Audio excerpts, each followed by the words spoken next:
Sheikh Nurjan Ermadi. Welcome. It's wonderful to have you here. Thank you. Assalamu alaikum wa rahmatullahi wa barakatuh. God bless you and your audience. And I'm humbled by the introduction. I'm just a student of the path and trying to share from what's been taught to us and what's been inspired within our hearts. Mr. DC and Haji Kamran, Assalamu alaikum wa rahmatullah. Peace and blessings upon you. It is a great honor, and as I was saying earlier, sir, the focus of this is the paranormal, mysticism, and enlightenment. The search for inner peace, to be more keenly aware of the divine, however you may picture it, and so I want to give you reign to say what you will, but if it's all right, I think I will kick off this session with a question, if I could. Sure, we'll try our best. I'm certain you will succeed brilliantly. But here's the first question: how would you say are paranormal phenomena related to Jinn and the imaginal realm? Are all Jinn evil, or are some good or neutral? And what order of reality are Jinn? Ya A'udhu billahi minash shaitanir rajim. Bismillahir Rahmanir Rahim. In the name of God, most compassionate and most merciful, that we are an energy being and there are many dimensions and many creations, that nothing is empty. As they teach us, don't waste space, don't waste time. God doesn't waste anything, so that there are many levels of creation and many realities of which we don't understand. The importance is, if we lead a physical life and we think only in physical terms and only emphasize on the brain, this life is just one dimensional. It's just its physicality. Mysticism and spirituality, which was the norm and now became the estranged and the less practice, is mysticism was that you had to keep a balance in life. You had to practice your physical practices, discipline the bad characteristics, and then what we would have is tafakkur and contemplation. And every language has a different word for the realization of the soul. There's a light within the heart, and our life's duty is to nourish that light and to bring out its reality. And God has given us all like a temporary existence on this earth, like a candle. And if we don't take care of that light, this world by its nature is to blow out that light. And our reality of why we've been sent on this to earth for a physical experience, that we are a spiritual being sent for a physical experience. And the training of Sufism and mysticism is to nourish that light, to protect that light with the good deeds, the spiritual practices of meditation and prayer and selflessness. So those whom are only physical, the world teaches them selfishness, to be selfish, what they want to take. But God and the divine energy, by whatever name people want to understand the reality of a higher power, much more powerful than ours, wants us to be selfless. And by selfless deeds and selfless acts, you can bring out the power of your soul. So which that is no longer just a little candle flickering in the wind, because the wind wants to take the light out. This world by its nature wants to take the light of the heart out. By spiritual practices and joining spiritual masters, because they guide you.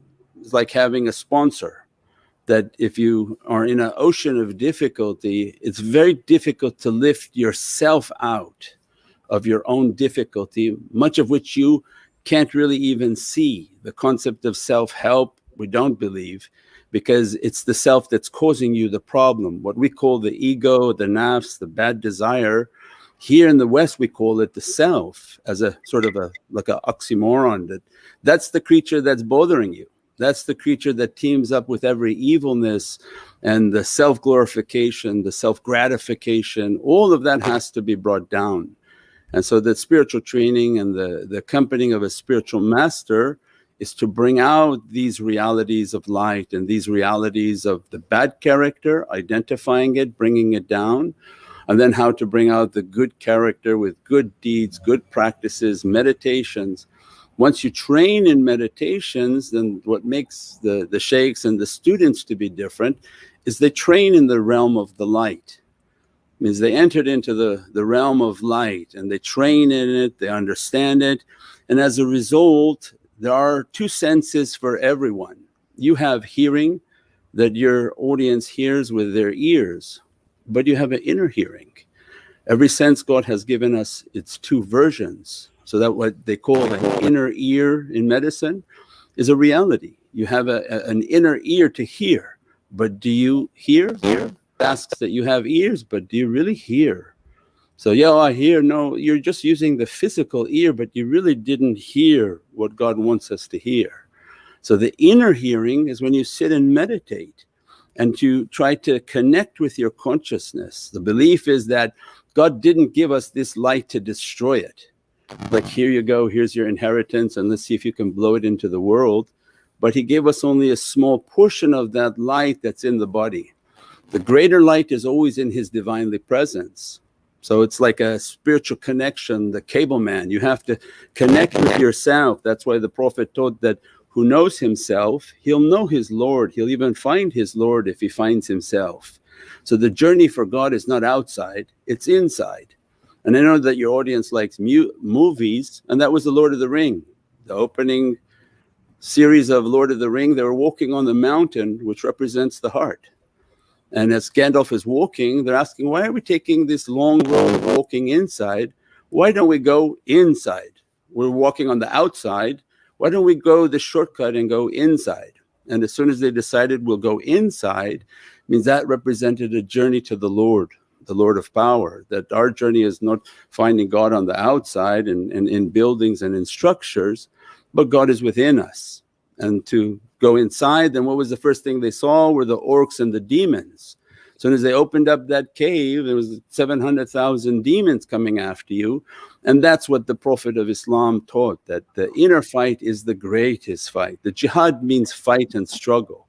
The struggle against oneself is the most difficult struggle, because there's no bounty to collect, there's no money, there's no prosperity in it. It's just the attacking of oneself, coming against the bad characteristics. But the demonic and negative force is so strong trying to come against the self. That's why it requires to accompany a master and a teacher, which was the role of Gandalf.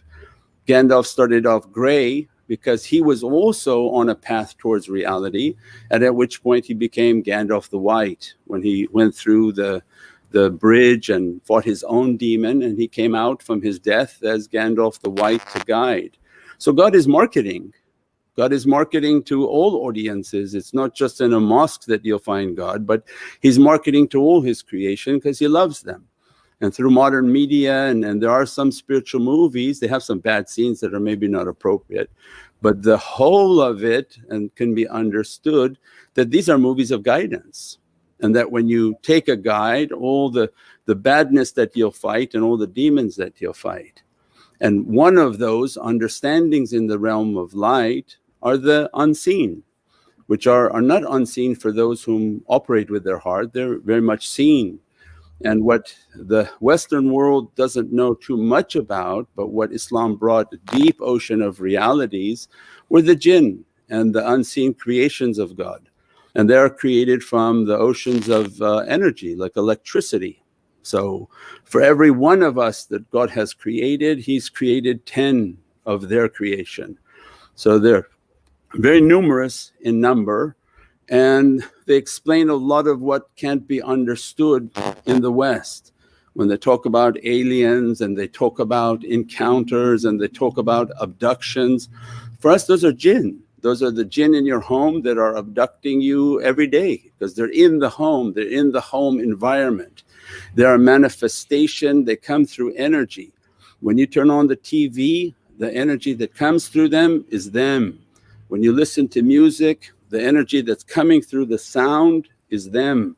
When you have high speed internet, because they're an electrical being, they are facilitating their movement through all of these components and all this that we sort of help to bring into existence by their inspirations. We said that the timeline of mankind, of horse and buggy, didn't really move until the advent of electricity.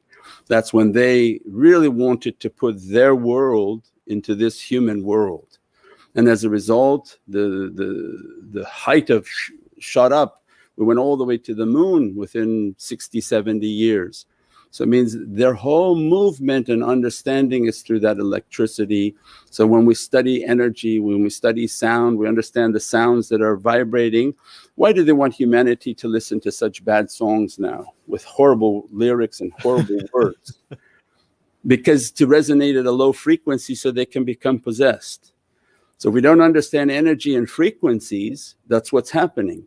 So spiritual masters all knew that when you resonate at a high frequency, you actually destroy those lower beings, because your resonance is so high, your zikr, your chantings, your mantras, your breathing practices are so strong. When the lower sort of demonic and evilness come towards your being to occupy you and to sort of live within the human being, the higher frequency actually hits them out. And that vibration shatters it. And God says in Qur'an that, say to the truth, when the truth comes, falsehood is perishing. And falsehood by its nature is always perishing. I mean, that which is false, it can't stay within the face of the truth. And the truth is a light, is a purified light, a holy light, a sanctified soul with its spiritual practices. So that becomes the spiritual warrior. That the one who builds their light and builds their frequency, builds their chanting, why are they warriors against all these demonic forces? So then look at what is happening to society and to children now. The games, the videos, all of these are a bombardment to lower the frequency. When you lower the frequency of humanity, they become possessed, because the negative energies that are coming into them and overtaking them. And it doesn't take much for an energy being to overtake a physical person that has no ability to understand or to have any spiritual practices. For us, we're like a television for them. They merely just touch your being and they can cast images into the head, into the heart. So imagine them coming into your physicality, then yes, it would be a horrific thing. And this is what possession and sickness. So much of the culture doesn't understand this, and they used to. You know, the concept of genius, when we use the word genius, was from genies. You had an abundance of a genie or a jinni surrounding, so that you had abundant flow of knowledges, because their knowledges are far superior to the human knowledge, unless it's a knowledge given by the people of the book in which they study the book, and God gives them more powerful knowledge than the jinn knowledge. But even the term genius is from the jinn. So all of these were a part of the culture maybe 100 years ago, and spirituality was lost. And now people are wondering, you know, what's all this stuff that are happening. But Sufism has a deep understanding of all of these, like a science for them. Most sicknesses and disease is caused by that realm that you don't understand. When that energy realm comes and one of them is nefarious and they just merely begin to touch your leg, they can send all sorts of sicknesses and negative vibrations within the vascular system of the body. So we're a very frail creation. When you don't have spiritual protection to wear, we have spiritual protections to wear. When we don't have spiritual practices and we don't meditate, we don't pray, we don't do our chanting, then you're just like a clay pot. And these creatures come into the pot, they make people sick, they make all sorts of difficulties upon them. So yes, they're everywhere and in everything. Most sicknesses are caused by their proximity. most decay and bacteria is caused by their proximity. And the difficulties that are facing humanity has been taught by the Prophet of Islam, that when pandemics come, it's the attack of the shayateen of the jinn, that when they come too much into the human arena and want to become too close to humans, their nature, these nefarious ones, their nature is very dirty. They have a different understanding. Their body system, they release all of their waste through their skin, their smell, their sicknesses and bacteria. As they approach near people, they become sick and sickened by them, and their interest is to enter into the human being and attack the vascular system and the respiratory system. And that also we saw in Lord of the Rings. The fight is for the tree. If you remember the kingdom, the good kingdom where the king was sleeping and there was a tree that was burning, it's the bronchial tree and the respiratory system of humanity, because it represents a great reality within the divine. And the negative force is fighting to enter into human beings and to overtake the respiratory system, the bronchial tree, and to stop them from having a purified breath and from having purified experience, because the power of the breath. That when the breath is good, the zikr, the chanting and all of the energy of the breath, what happens with that breath? It's a divine breath, that we've been given this grace by God as a secret for our breath. When that breath comes into the breath, it actually nourishes the heart. And then when it pumps with the zikr onto the heart and goes out to the lungs and the blood becomes purified and dresses all the 11 organs, you can see then the importance of the breath. And that's why all spiritual paths are based on the breath and the reality of the breath and how to sort of master the breath. All that been lost. And now we see all these respiratory diseases in the last days and all the sicknesses that are coming, and it's for that very nature. And that's why the devils, they don't want spiritual training, they don't want spiritual advice, so they don't put sheikhs and spiritual masters on any satellite that they control, and that's the difficulty. So that this realm of the jinn, they want to occupy the earth and all of its humanity, and they want them to be enslaved by that reality. But there are soldiers of light, and the kingdom of God is coming, and it's just a matter of people to prepare. Thy kingdom come, thy will be done on earth as it is in heaven. God's kingdom is coming onto earth, and it's not a tailgate party. It's a kingdom, yeah, it's a kingdom based on goodness, righteous acts, cleanliness, piety and modesty and everything that we do. So that's the preparation. We can't do all these bad things and say, okay, I'm with God's kingdom. No, God's kingdom is very clean. Whatever you can think of the most purest reality is above that, beyond our even understanding. So in the Lord's Prayer, when we say the kingdom of God is coming, that means that we have to live a life as if God's kingdom is on earth. We pray, we fast, we do all of these practices. One, to make sure that God is happy with us. And the side benefit is that you'll be protected from all of these sicknesses and difficulties and all of these negative energies that also are trying to make the kingdom on earth. Long answer, huh? Well, it was a very very thorough answer, which is exactly what we hope for and wish for.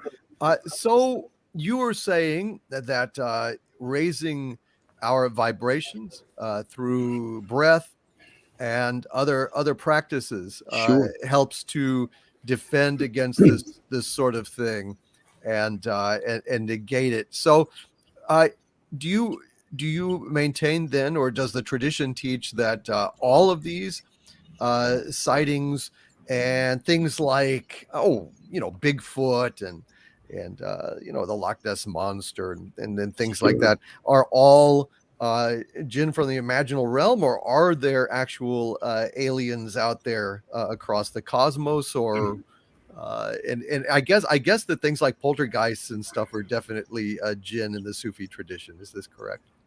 Definitely. I think the concept of the word alien just means something not foreign to you. Mm-hmm. So there could be foreign to many, and to many Muslims it's very known. So it's not an alien encounter, it's a jinn encounter. The jinn and spiritual beings, they reside where you reside. they have homes and kingdoms on this earth in a different realm. It's what you call interdimensional. So they can have a home where you build your home and you didn't ask permission to build in their area. So while they're living in their home, you think it's your home and they're intersecting with you. Now the very religious ones, they don't deal with people because that's their covenant to God. They swore their allegiance to God, not to bother the human race. But like even humans, you may go to a house of worship and there be somebody next to you, but very nefarious, although he's in the house of worship. So those, what we have different layers or understanding of names of a mukhlis, someone who's very sincere and their deeds and their actions match their piety and their submission to God. You have within their world also believing and unbelieving and very pious and very nefarious, are very bad character beings. The most of what you hear about in the news and in popular culture are the bad ones that are in the homes of people. They molest the people, they touch the people, they want to sleep with the people, and that's why they're having all these different types of experiences. So when we watch these videos and say, oh, I've been taken up to a ship, that's their life. They're in your home, they didn't take you anywhere, they're just playing with you all night long in your room. Because you don't wash before you sleep, you don't have your spiritual protections, and that's their environment too. So that's why a lot of what came and the realities that came with Islam and the teachings of the Prophet, Holy Prophet, peace and blessings be upon him, covered all of those. So it's not something foreign to our religion. We know which surahs to recite when we think we're having problems with them and they're located in the same place and they're not acting properly. When we call the call to prayer, when we call it out loud, that's also supposed to cleanse that environment. So our life is a life to understand and coexist with these different creatures, to scare away the bad ones and to call upon and inspire the good ones whom are pious and who pray and who want a home in which praise.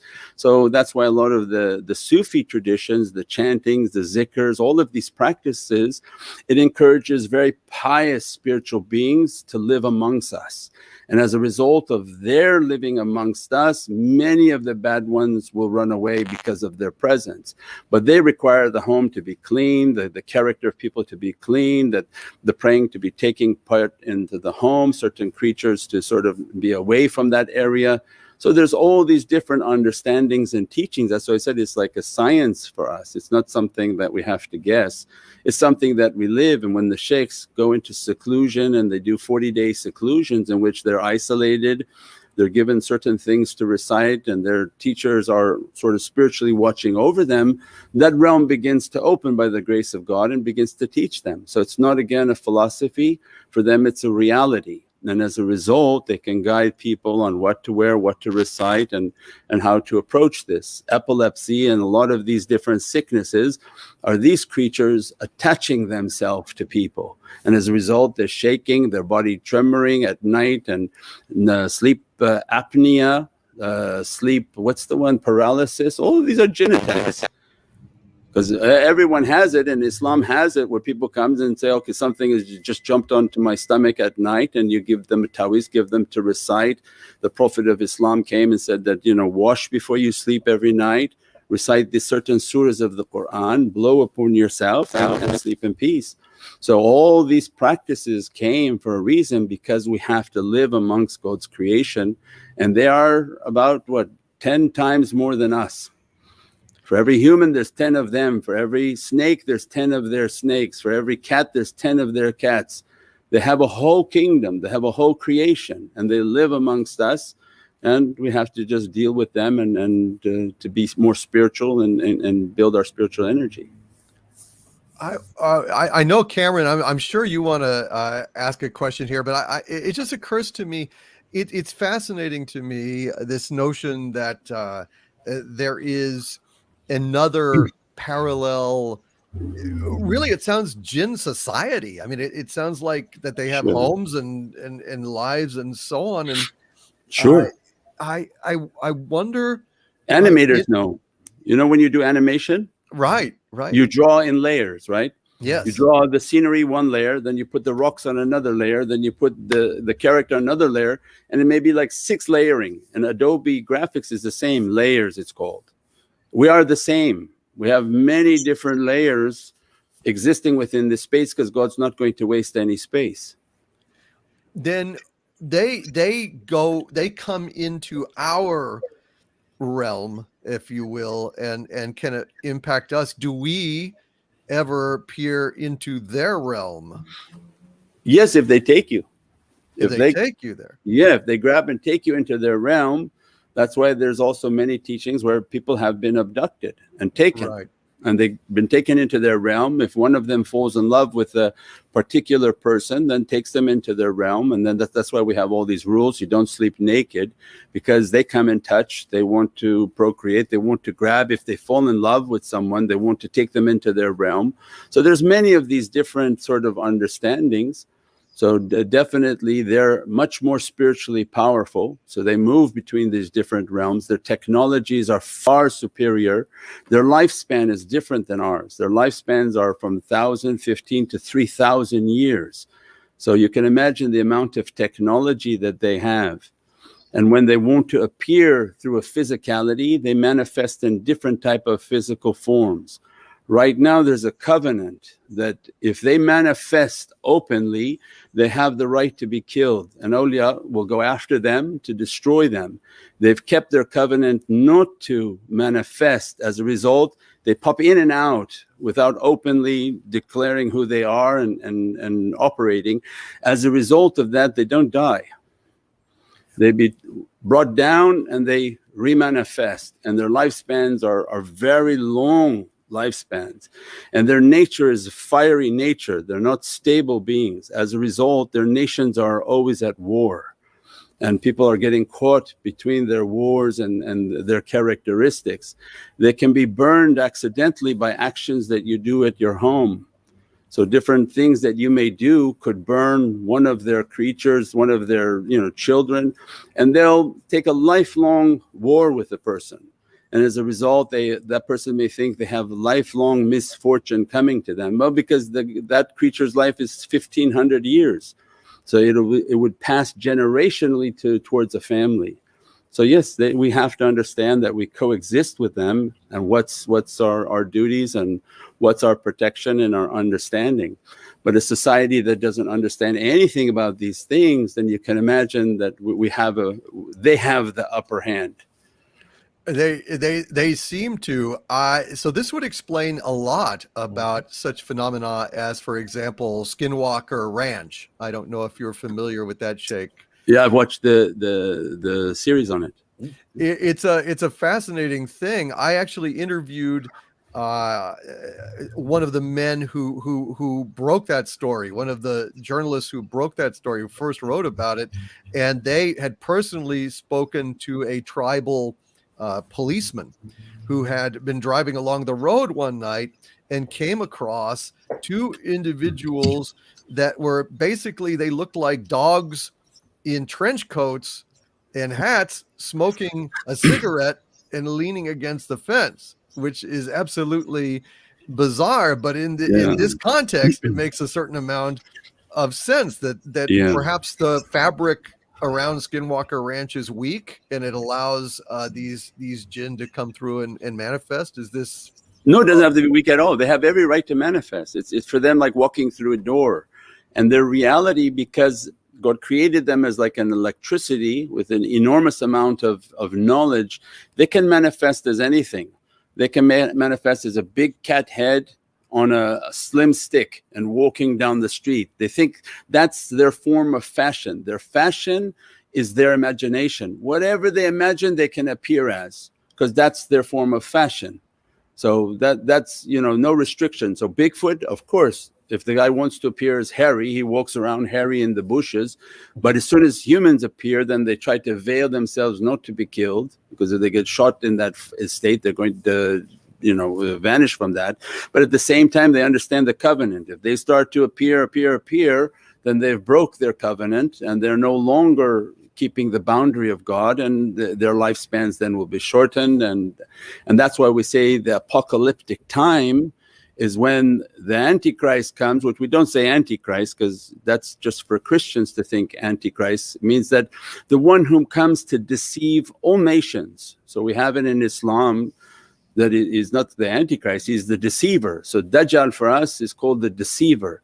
So he deceives every religious nation, every pocket of humanity, and he is of the jinn nature, and his armies are of the jinn nature.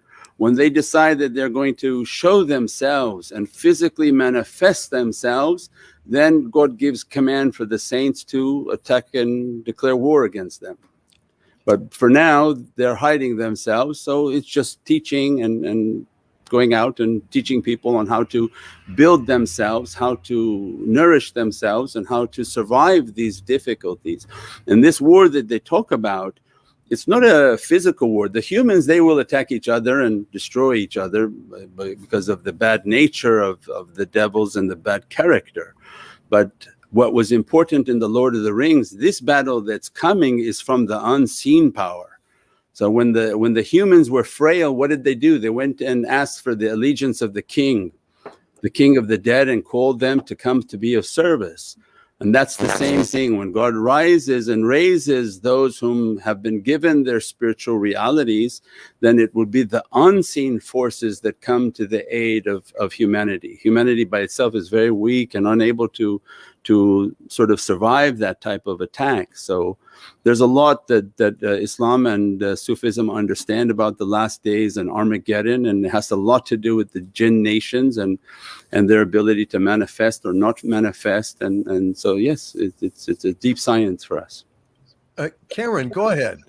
Well, Sheikh, I mean, you've given us such profound insight. Again, I hope that people in the audience recognize this. This is not information that is necessarily very popularly known, even in the Muslim world. This is something that is a lot of wisdom that is being shared with us. That's very special. It's insights and secrets of another realm. But with that, I wanted to share and ask a question. So I have Sufi teachers and friends in West Africa who are part of the Tijaniya Sufi order and the Sufi order. Very, very wonderful people. And sure.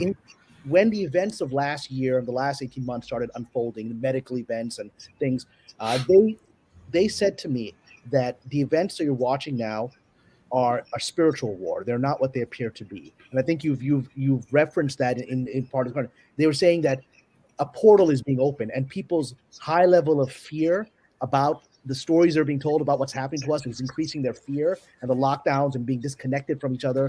That fear is an energy that the evil Jinn are using to try to portal into this world or to put more influence over the minds of people. And they saw that as the beginning of sort of that dark war that we Muslims can think of as the war with Dajjal, the war with the end of times. And I was wondering if you could give some perception, because we're all still going through this craziness right now. In some ways, it's getting worse. So I would love to give your perceptions, what you feel willing to share with us.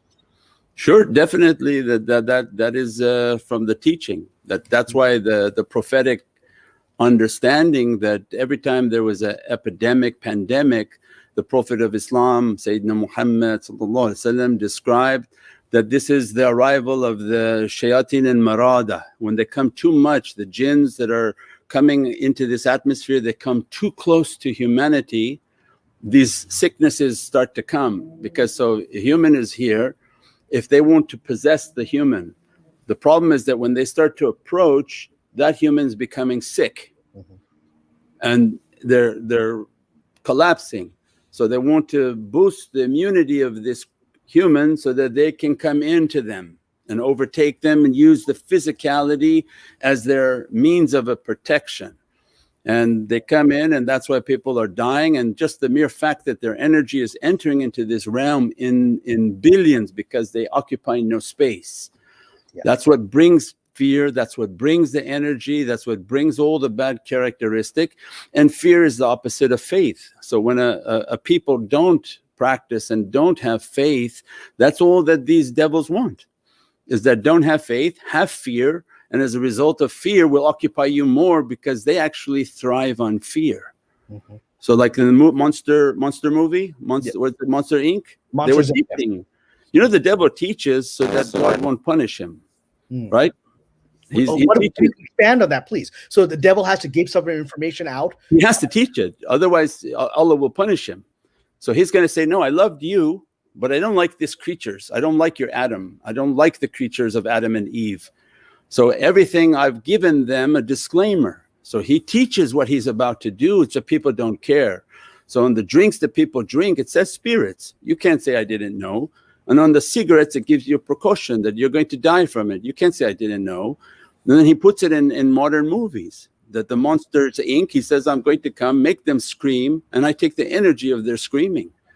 Yeah. So there's a message in everything. And then he's out to make sure he puts his disclaimer and say, oh, they chose to do it. I told them there's going to be something wrong. And that's what Allah says in Quran.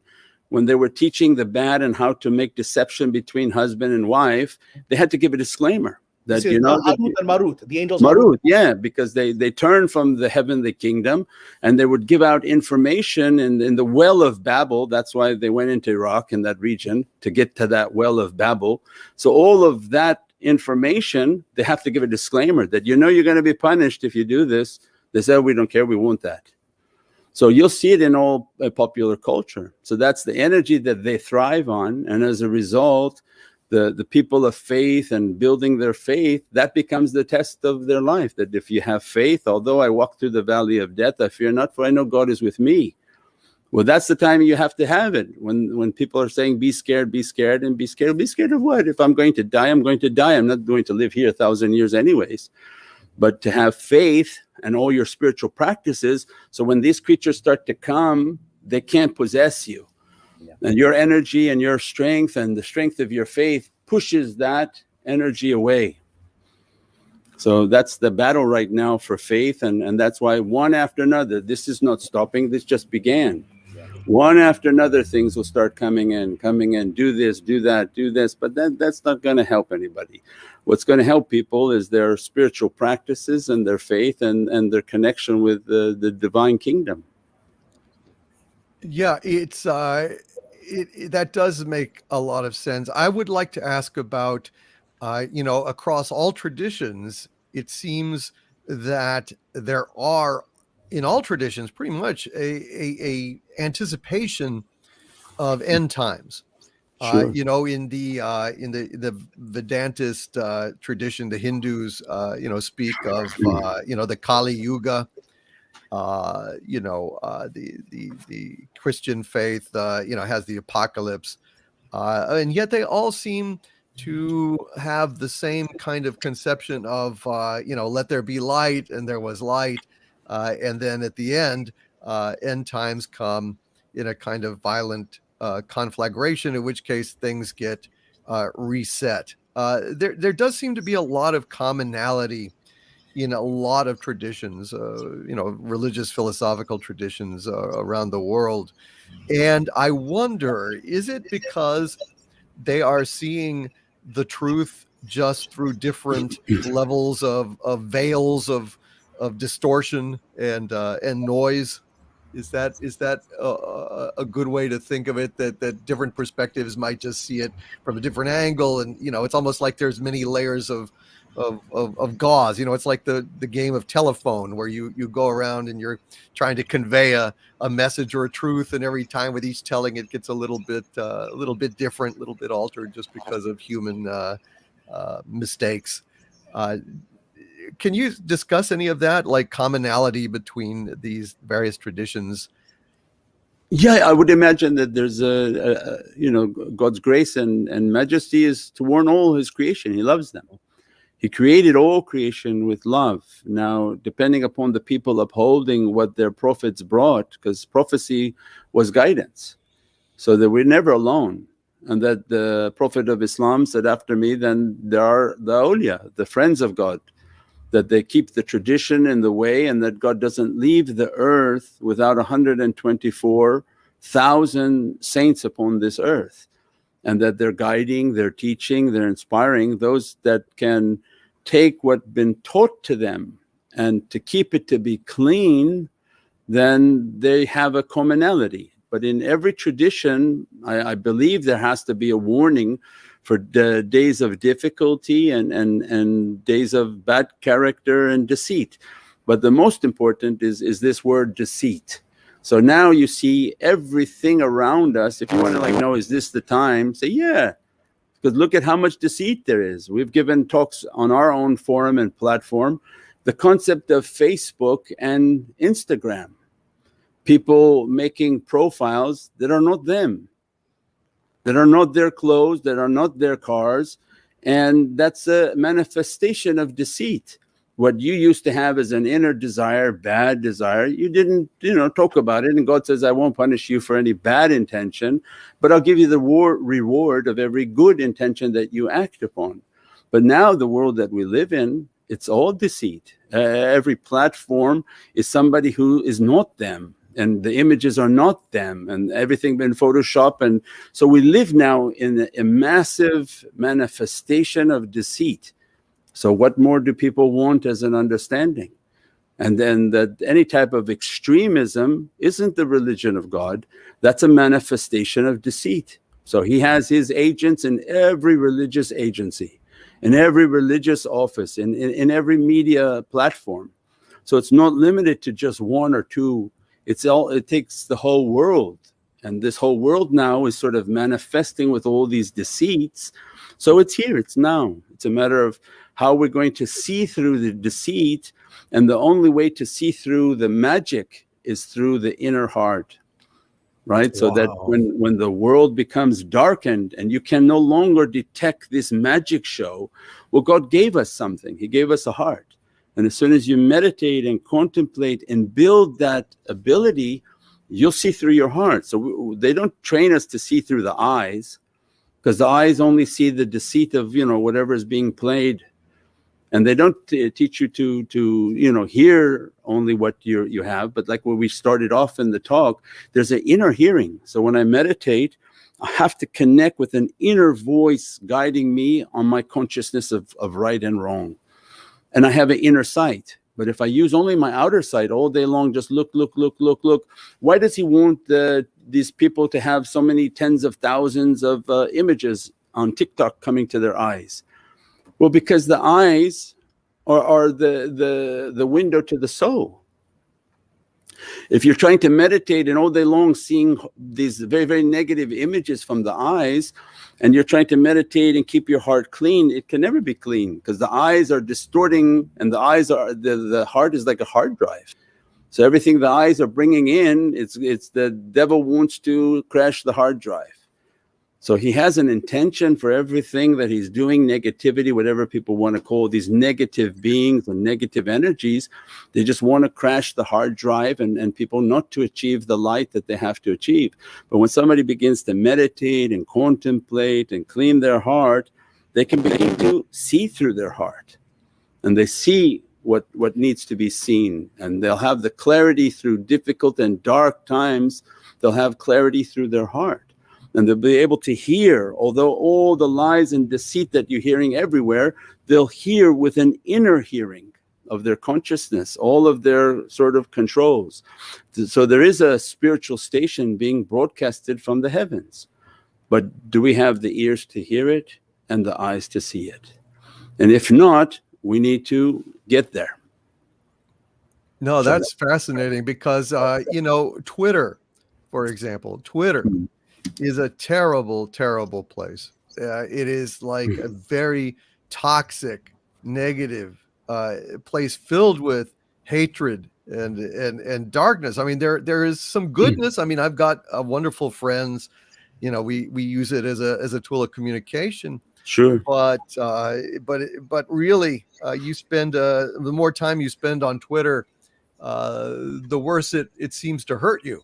And it's a fascinating notion that, well, because it's largely based on lies, where people are able to hide behind false identities and so on, which I guess it can be the harmless play of a costume party, or it can be an excuse to exercise your worst impulses without conscience, and that kind of just takes over the entirety of the platform. I think that's a very cogent and perceptive analysis of why Twitter is just so bad, and other social media platforms along those lines. Sure. It's fascinating. And even worse, Doomcock, I was booted off Twitter. And apparently I was booted off Twitter by people using deceptive accounts, false names who rallied people against me, and then Twitter removed me for no reason. But that's the thing. There are bots. There are millions of fake, of not even human beings. When we talk about deception, there's robots on there that are sent by nefarious forces to pretend to be human. And I'm sure that's related to the Jinn influence. Sure. And any type of deception now, I mean, it's just everywhere. So when people want like proof of Armageddon and the people of deception and the kingdom of deception, it's everywhere. So the children now are suffering as a result of this deception, right? They just went after all these social platforms, and look at children today. If they watch TikTok, their whole life is a deception. They don't want to get a job because they think I'll be a YouTuber. Then I don't want to go to school. I don't have a car like this. 10 people that have these cars. I don't have a body like their body. I don't have cars like they have. I don't have money like they have. And you found out later they don't have it either because they've been posting lies. But what it did was then put the influence onto people and corrupt the minds of the youth that now don't even want to get jobs. They have no interest in trying to exceed because they won't get there. And that's all that the devil wanted, and that's all the negative force wanted, was just, deception. And everything around us is a deception, in which Sufism comes to teach is that you have to teach in truth. You have to talk about the truth. You have to raise your children in truth, and not one deception to another deception. And then it becomes a society just based on deceiving each other. And that's where we're at now. Yeah. And that's why it's gotten so dark. Because, when you were face to face with people, it would bring out your humanity. You would be sensitive to their feelings. You would, if you're a decent person. I mean, obviously, if you're not a decent person, then you won't. But I mean, I think that there are a number of folks who are ordinarily would be decent, but they have been seduced or empowered by this anonymity to be as awful as they want to be, and it just seems to take root. And I don't know, in these times, I don't know if it is the COVID situation, being isolated for vast amounts of time, or if it's a result of this increasingly fictional life that people are living, where conscience is no longer a factor. But you get out on the roads and drive around, and you're taking your life in your hands, because people are driving like crazy people, with great hostility, aggression, and no compassion for the poor soul who's just trying to get into the other lane. It's like worse than it ever has been, in my opinion. I've been on the roads for a long time, and I don't like it, but these are terrible times, really terrible times. And I think before we conclude this, I would definitely like to try and find some messages of encouragement for folks who are, increasingly feeling how bad things are right now. Definitely, I think the encouragement is the coming out and talking tonight, that you're not alone, and people are not alone, and God is giving us an opportunity is to build the light. So on one side, you say the COVID was bad. From another side, it was an awakening. To go into your room for 30 days and 40 days is, by the grace of God, a gift. Either you're going to go to your grave at 100 miles an hour and just, you die in a state of heedlessness, or God slows you down and says, look, what is your life all about? This company that you're loyal to, are you really, that's going to be your whole life? And when they slow down and don't have money, they fire you. So there has to be a greater purpose to my existence. And I'm going to meditate. I'm going to sort of read things and try to find some inner peace and virtue and how to build my soul. So yes, that's why then many people came towards spiritual paths. We had no slowdown during COVID. We actually were much more busier. All of our online platforms were super busy. And that's when we know it's by the grace of God. When we have this, it's like a ship for Noah's ship. When there's no flood, you don't think to come to us, and you don't think to take a spiritual path because everything's just fantastic. But when it begins to rain, he was like, let's find these people who have a ship and some sort of safety, some sort of, a self-confidence and a confidence in what they're teaching. And that's a light during a very dark, dark time.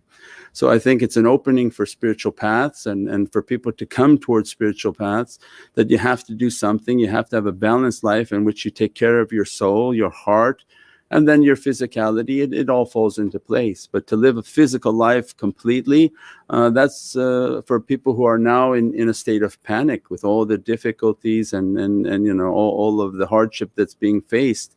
So I think it is a great spiritual awakening as a result of all of these difficulties that have come upon the earth. And those that passed away, then God reward them and give them the paradises and take away difficulties for them. So nothing is wasted in God's way. Those whom passed away, there's not a waste for them. It's a gift towards the heavens. Everybody has to go.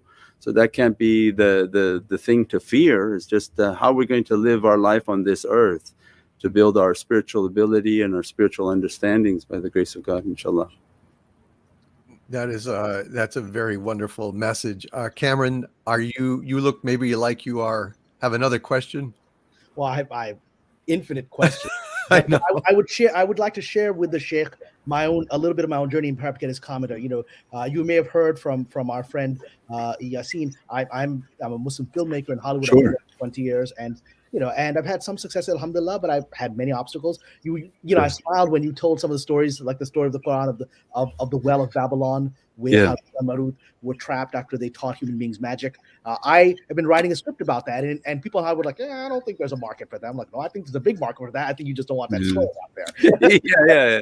And that's been my biggest issue, is that I have been pushing a lot of stories that are meant on the path of spirituality. I have a movie on Rumi and all these great things. But there is a dark force within Hollywood, an occult force that I've experienced. It's not just arrogant people trying to make money who are atheists. There's an actual occult element to Hollywood that has been opposing me. And perhaps you can give us some insights onto that side of Hollywood, which really influences the world through deception.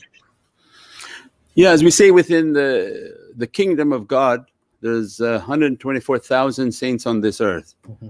And from those saints, there's 313 that have permission to speak. Mm-hmm. Then this whole kingdom of spirituality, it has its arch nemesis. So Shaitan has also his kingdom. He has those whom he has installed with power and authority, and they occupy very high places. And remember, they're jinn, they're spiritual beings. So they enter into anyone's body, they occupy that person, they give dictates through their lips and through their ears and eyes. It's not something difficult for them. So they have their authority, and they don't allow anyone that's not from their kingdom onto their platforms. As we don't allow, a satanic and a satanist to come and sit and talk to our audience. It's just not going to happen. So they're there. When you acknowledge that they're, then by the grace of God, he'll open certain doors of people who are not like that, and then these messages can get out and these understandings can get out.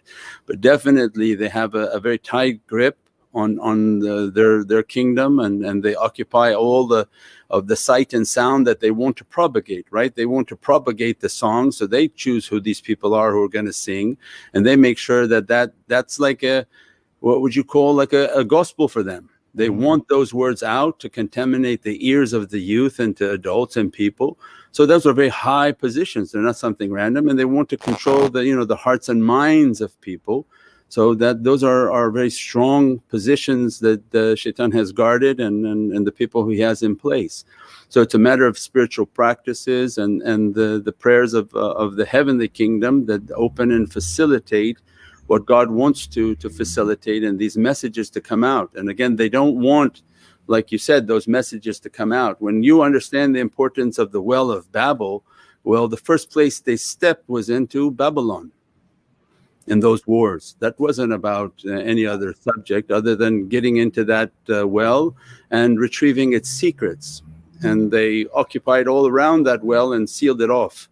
So there was a reason why they stepped into that region, and that was for their person to come. So they've been preparing with a very strong belief for the Antichrist and that one to come. And they've been taking all the appropriate steps to take what they need to take and to secure what they want to secure for his arrival. It's very hard for people who have not experienced or have closed their hearts to that reality to sometimes accept that there's this happening all around us. And in fact, many Muslims today are so obsessed with being rational that they have disconnected from our own spiritual tradition. I tell Muslims about, there's occult things happening in Hollywood. They're like, it's just conspiracy theory. I'm like, brother, I mean, I've experienced it. Like, you're crazy. I'm like, okay. Yeah.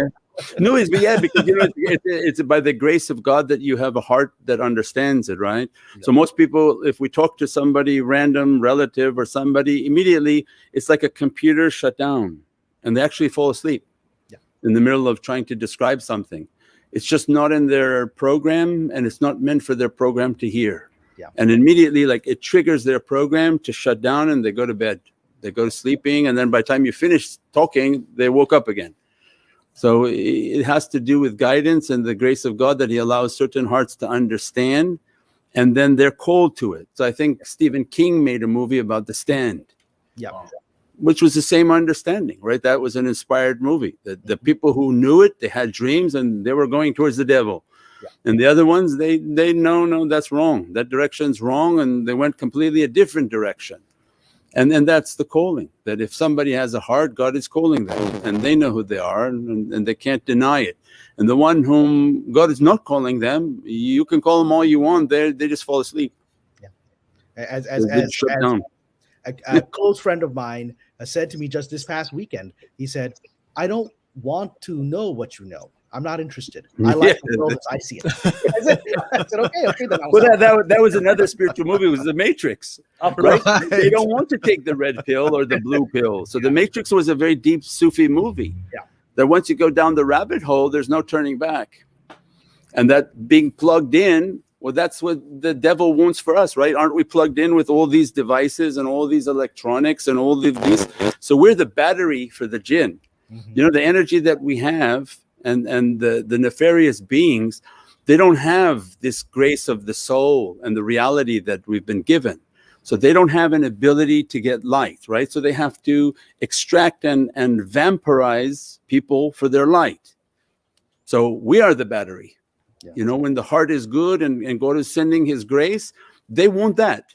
So these electronic devices we put upon ourselves, and we all have them, we're the greater battery.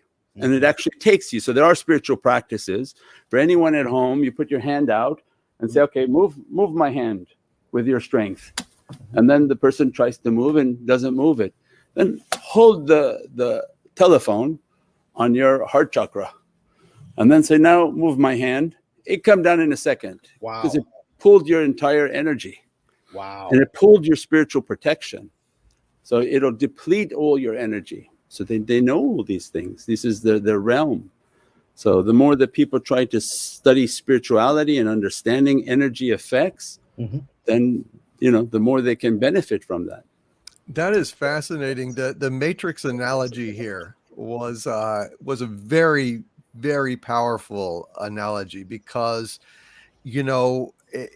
by that, these energy beings, we are in essence buying into their realm with a kind of false promise of paradise. The paradise being, of course, technology. With the Matrix, it was a literal, engineered paradise in terms of the programming construct. With us, it's the convenience of pulling music from the air, movies from the air, having instant access to everything, and yet our airwaves are full of 4G, 5G, God knows how many G's, and it's not good. And yet in all the mystical traditions, going to Vedanta, the Christian mystic that famously had the revelation from God and said, and all shall be well, and all shall be well, and all manner of things shall be well. In the Matrix, Neo sees through all of this, and in a sense, he becomes one. He merges with the Matrix, where he can actually reach into the code and rewrite it, and he can change its laws and everything. And the That's from other mystical spiritual teaching. yes, the other mystical traditions talk about the fundamental divine unity underlying everything, even in the midst of trouble and strife.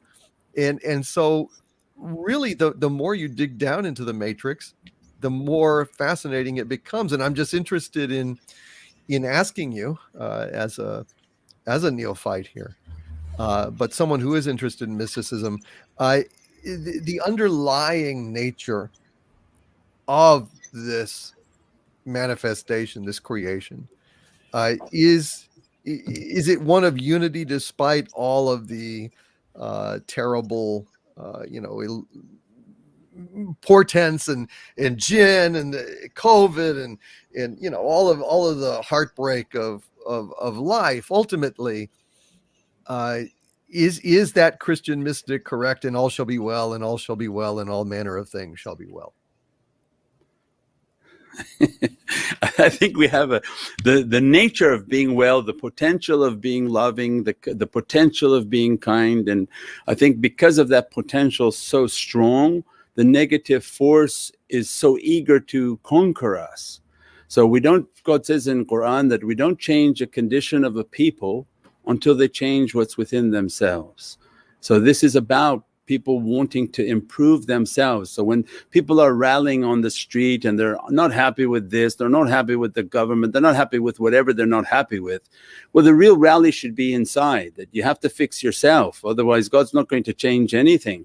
It's just a collective group of people who are not doing anything correct for themselves go out and now yell about it. So before, and mysticism and mystics would basically teach everybody, go back, fix yourself.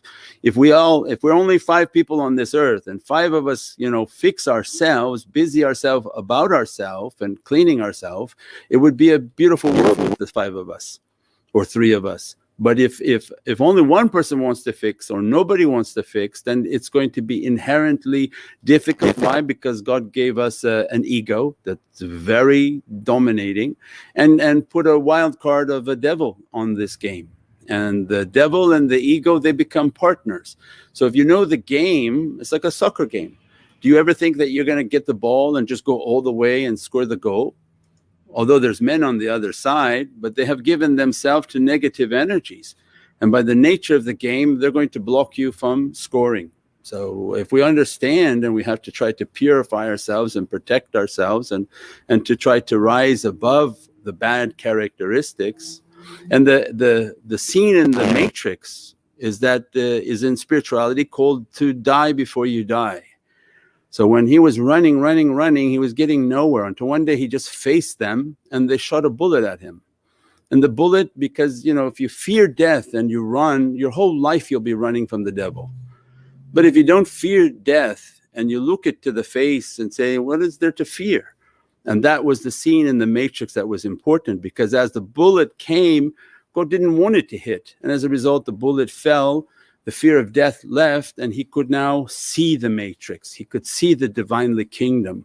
And the reason that it was in 0-1 is because the divinely kingdom has a lot to do with the understanding of the numeric realm, the angelic realm, and the binary code of on and off, that we're on and we distance ourselves from God. But when God is on and you take a life in which to be off, then you can experience that oneness and the greatness of the divine power. Fascinating. I know, Cameron, you wished to actually convey something to Sheikh Miramati.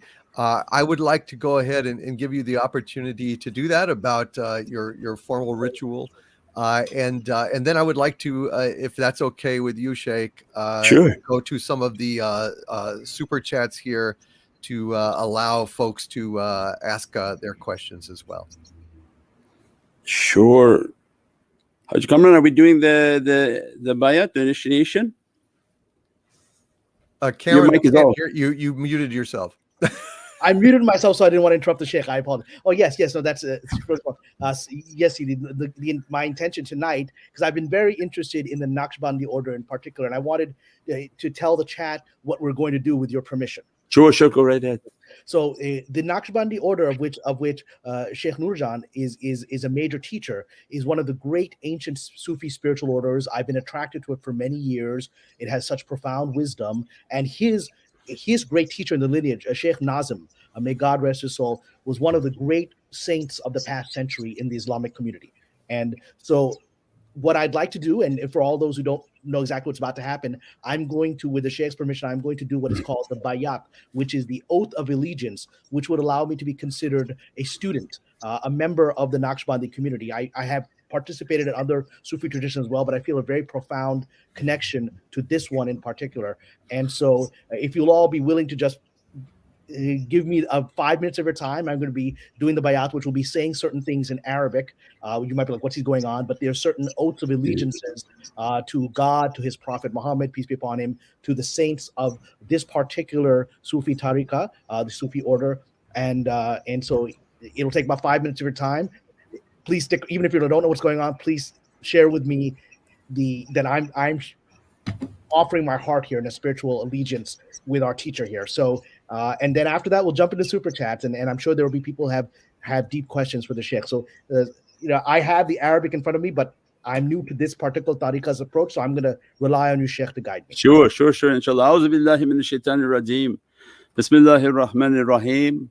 إن الذين يبيعونك إنما يبيعون الله ويد الله فوق أيديهم فمن نقض فإنما يغوث على النفس ومن أوفى بما أهد عليه الله فسيؤتى أجرا عظيما رضيت بالله ربا وإسلام دينا وبسيدنا ونبينا محمد صلى الله عليه وسلم رسول والنبي وبقرآن كتابا والله من نقول وكيل والحمد لله رب العالمين وقبلنا بسيدنا سلطان الأولياء مع شيخ محمد نازم حقاني شيخنا ومرشدنا ومولانا الشيخ محمد عادل شيخنا ومرشدنا, and under the blessings of Mawlana Sheikh Hisham Kabani, Sheikh Adnan Kabani, Wallahumma naqul wakil, Allahu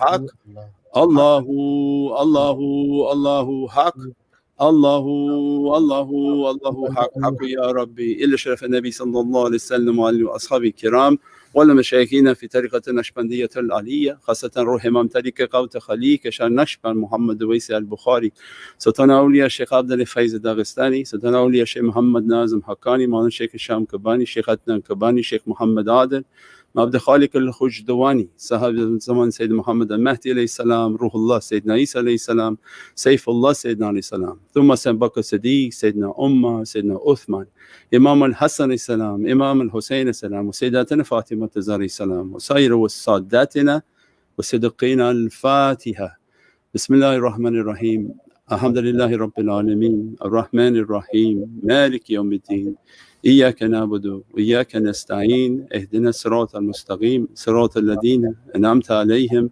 غير المغضوب عليهم ولا الضالين آمين يا رب العالمين Amin. Hajj Kamran, Allah bless you and dress you, inshallah. And Nazar of Allah be upon you and all the audience who are watching, and difficulties to be taken away and lights to be entered into the hearts of people. And our beloved DC, inshallah, God grace be upon you always, and to dress you with these lights and these blessings. If I said anything wrong, God forgive me, and God bless your audience. Thank you, Sheikh, and thank you for the honor of allowing me to join this incredibly powerful order of the Naqshbandi. I hope that I can be of service to the saints and the teachers of the tradition. Thank you, Hajj Kamran. Shall we see you soon in Los Angeles? Inshallah. Help me fix Hollywood. But Sheikh, I hope we can stay for a few more minutes because there are some questions from you, from our audience, that I think will be very helpful. And I thank you for sharing that beautiful moment with all of us here. Thank you. Cameron is a deeply fascinating friend of mine. Actually, I think of him as a brother. We are very, very similar in so many ways. You wouldn't. I can't even believe it when we think about it. The more we talk, the more we realize that we are so very much alike. And I'm just so happy to see this, and very, very honored. Thank you, Sheikh. Beautiful. Thank you, gentlemen, for the honor of inviting me tonight. You are very welcome, and I want to go ahead and bring in some of these folks here. Choose the easy questions, please. Yes, I will only read ones that That are nice and easy. that absolutely. I would never allow anything And I want to terrible. thank the chat for being so respectful of the Thank share. you. You're also open. I know most of you are not part of this tradition, but the warmth and the welcomeness that I saw in the chat is really a blessing. Thank you. Thank you. Yeah. Yes, bless all of you guys. This is a wonderful, wonderful, wonderful group of folks. So let's see. Let me see. Korean Witch in Residence with a $5 super chat. Thank you, my friend. Says Assalamu alaikum, my friends, and a merry meet from your friendly neighborhood witch. He is a Wiccan. So he sends some greetings there. Beth Arstead with a $3 super sticker of a pair, giving a thumbs up. Thank you very much, Beth. We very, very much appreciate that. Squire Waldo with a $5 super chat. Thank you, Squire. Says assalamu alaikum and shalom. Peace Shalom. to all. Peace to Thank all. you. Which is wonderful. It's such a wonderful bunch of folks here. It's so open and so kind. It's a very unique community here. In my experience, anyway, on YouTube, it can be a terrible place of great hostility and hate, but not this bunch of folks. And I just love them very much. Thank you, guys. Sure. Let's see. We've got a number of super chats about William Shatner and stuff, but we'll get to those once the Sheikh has left. I don't want to bore him with that. Warachi with a $20 super chat. Thank you, Warachi. Says saw something weird in my home a year ago. Got up at night for some reason, turned a corner, and encountered a hunched over being with red eyes and clawed hands. Turned right around, waited with a knife, but nothing happened. Sheikh, I would assume that was a Jinn. Most likely, yes.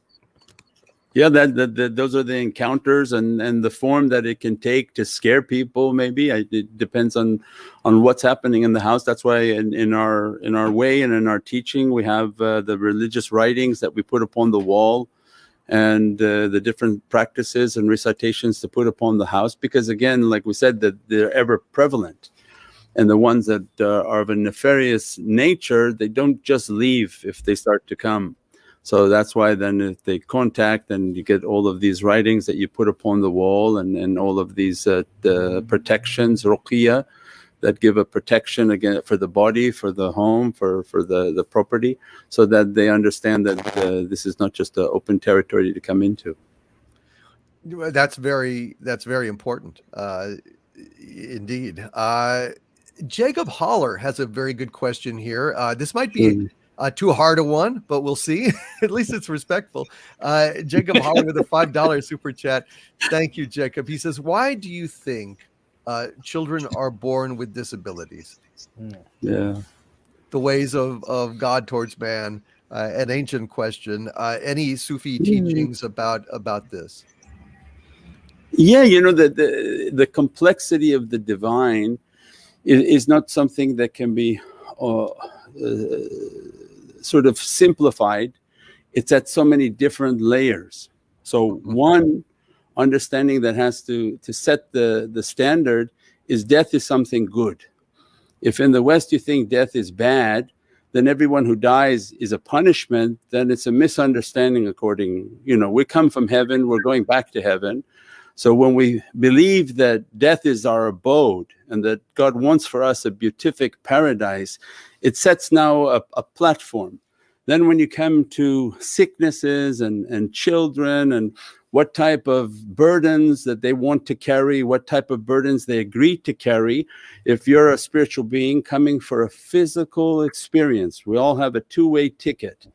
And the devil has made people to forget that by a child being born, and when it's born you say happy birthday, and then when it's 1 year old you say hello, you're now 1 year old. No, it's actually 1 year and 9 months old. It was born in the womb. When it came out, you should have celebrated 9-month birthday party for him. Right? But if you negate that 9 months, then it's easy to, take that life away and say, no, it's not a being. But more important spiritually is that it comes with a two-way ticket. You came from the heavens and you're going back to the heavens. So we're here for a physical experience. And in the heavens, before we came down, Alastu bi rabbikum qalu bala, that God has given to us all. This will be your destiny on this earth. You're going to do this, you'll achieve this, you'll achieve that. And whether it was easy or bad, we said yes to God. And it's infinite wisdom because He has the ultimate plan. He knows that by coming to earth and having a sickness, having a handicapness, or having less money than other people, whatever it is, there's an immense wisdom. So these children that have like what you call a mongoloid syndrome, they have an immense secret. They're not just regular children. When given to families, those families are basically taking care of a saintly soul. So these sicknesses that you may deem them as handicaps or sicknesses or whatever it is, because in our physical mind we only see one thing, in God's infinite wisdom, that's a saintly soul. And it's come into that family to carry many burdens. Because if the ultimate understanding is that we're going to die and God wants for us a beatific paradise, not a beatific house in Malibu, that's a temporary life. He wanted us to have a beatific house in paradise. So when we come into this world, we come in saying, yes, whatever God has written for us, we try our best to fulfill that. And many people come and forget what they agreed to give God and what they agreed to serve God with. And that's its own wisdom. But when people are sick and have difficulties and hardships, God is cleaning in many different directions. And those people whom are sick, nothing is wasted in the way of God. They're achieving immense realities for their soul in paradise. So that is a very good answer. I wanted to let you know, Sheikh, yes. that we here at Xanadu will be making a donation, modest donation of $500 to your center. And Thank you, Chief. Absolutely. Thank you. God bless you. Thank you. My dear friend, Mexican Iron Man here, Mr. Iron Man, will be working with your director, your tech director, sure, to see how we can get that to you. Thank you. God bless. Thank you. And, thank you, Mike, for all you do on behalf of our community. And we love you, Mike. Mike is a Sufi at heart. He truly is. Definitely. He's been emailing, and he just showed me he had the book and the timeless reality. He had the timeless reality, so it's fantastic. There we go. There you go, Mike. There you go. And look, Yassin, I'm so excited. Sheikh, did you say muchas gracias, Sheikh? Yeah. Yes, he muchas gracias. I'm already well into the book, but I just noticed the other night, I almost died when I saw Yassin had it, and it was one of the signed copies. Beautiful. So I'm very blessed. Thank you very much. Thank you. This is amazing knowledge here that I've Thank been gaining. you. So thank you. Thank you, sir. Thank you. So let me see. Let me get back. I think there were a few that came up just a couple of minutes ago while the Sheikh was talking. Awesome. Yeah. I will get to them. Few Google 2 with a $2 super chat. Thank you, sir. Says, are there different sources of evil or one source? Sheikh. It's interesting. Sure, I'm sure there would be many sources of evil. Not just they one. Don't all spring from in the Sufi tradition, shaitan. There are just it's just is evil then just a unavoidable byproduct of manifestation and free will? Evil springs from a source of negativity. So the shaitan is a wild card. If this life is like a video game, right? We don't really change the box. The box is an engine, and there's usually 2 doors and 3 things that you have to accomplish within this box. So as if God had programmed this life as a video game. The shaitan comes in like a wild card, always to make an agitation. So there's a wisdom on why he agitates. If you're somebody who believes in the divine, then you say, okay, my life is going to be based on testing, so I have to keep good character. Not just to say I have good character, but I'm going to be tested towards good character.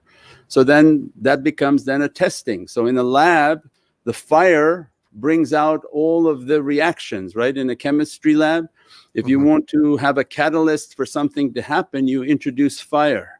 The fire comes and boils everything. So shaitan is like a boiler. That negativity boils everything and makes everything, just to start to happen. People have characteristics they didn't know existed, and it starts to come out. So spiritual path is then to identify those characteristics. Why are you getting angry? Why are you reacting like this? Write these characteristics down, and then these become the bad things that I have to start to conquer.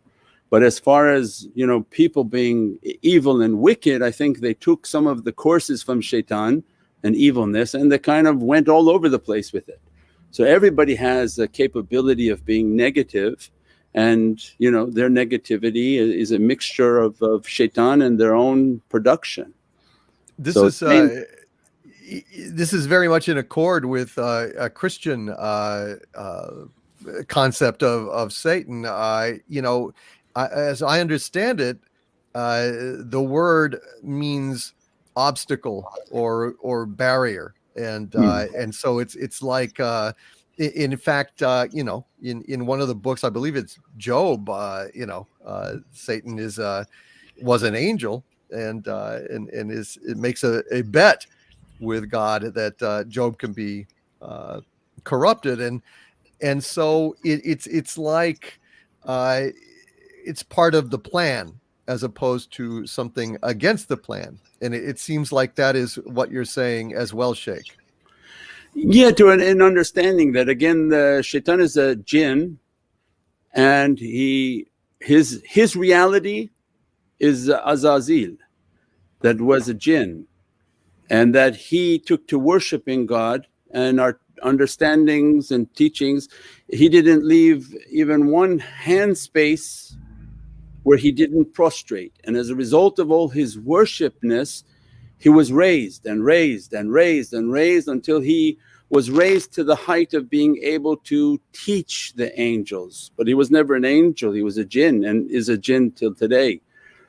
And as a result, he was teaching the angels, and maybe a hidden arrogance and pride within his characteristic, and he thought he would be the deputy of God because he had rise to such amazing heights. He had prayed everywhere, prostrated everywhere, but God had a different plan intended. And when he revealed that, no, my deputy is going to be Adam, and that I've taught him all the names, and he assembled all the jinn and all the angels, and he said, look at the knowledge that Adam has.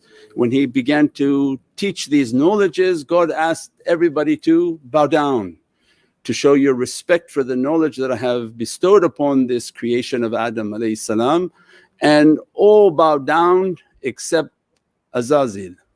And when he did not bow down, God looked and said, bow down. He said, no, I'm not going to bow down. Then he says, you're cast out from this presence. And he wanted to show the angels that all his knowledge and all his worship, it didn't benefit him if when I told him to bow down he said no. Otherwise all the other times he was bowing down was for his own ego.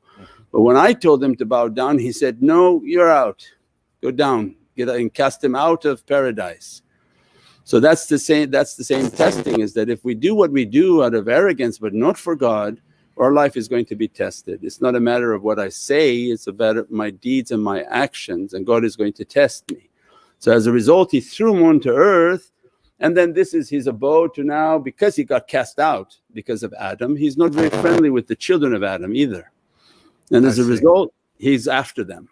He said, you like them so much, but I'm going to show you how bad they really are. I'm going to attack in front of them, to the right of them, to the left of them, behind them, above them and below them. So we have a satanic attack from 6 directions in our life. So as long as we know that, then God, gives us our protection, our prayers, all our practices as a means to protect ourselves from satanic attack. Thank you, sir. I appreciate Sure, that. sure, sure. Casey Asowski with a $5 super chat. Thank you so much, Casey. He says, "Hail to all. I'm not sure I understand all of this, but thank you for sharing this tonight.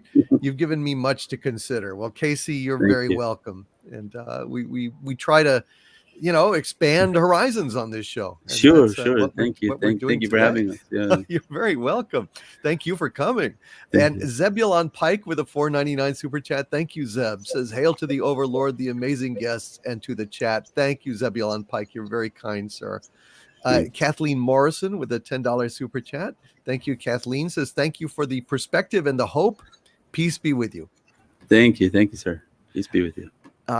Diego Flores with a 10 Peruvian soul super chat. Thank you, Diego. Says, "May I ask, is it possible for people to be sensible to these forces and subconsciously try to warn us through works of fiction like the Daemons of 40K and their similarities with the Jinn?" So parallels in fiction warning us about this kind of thing.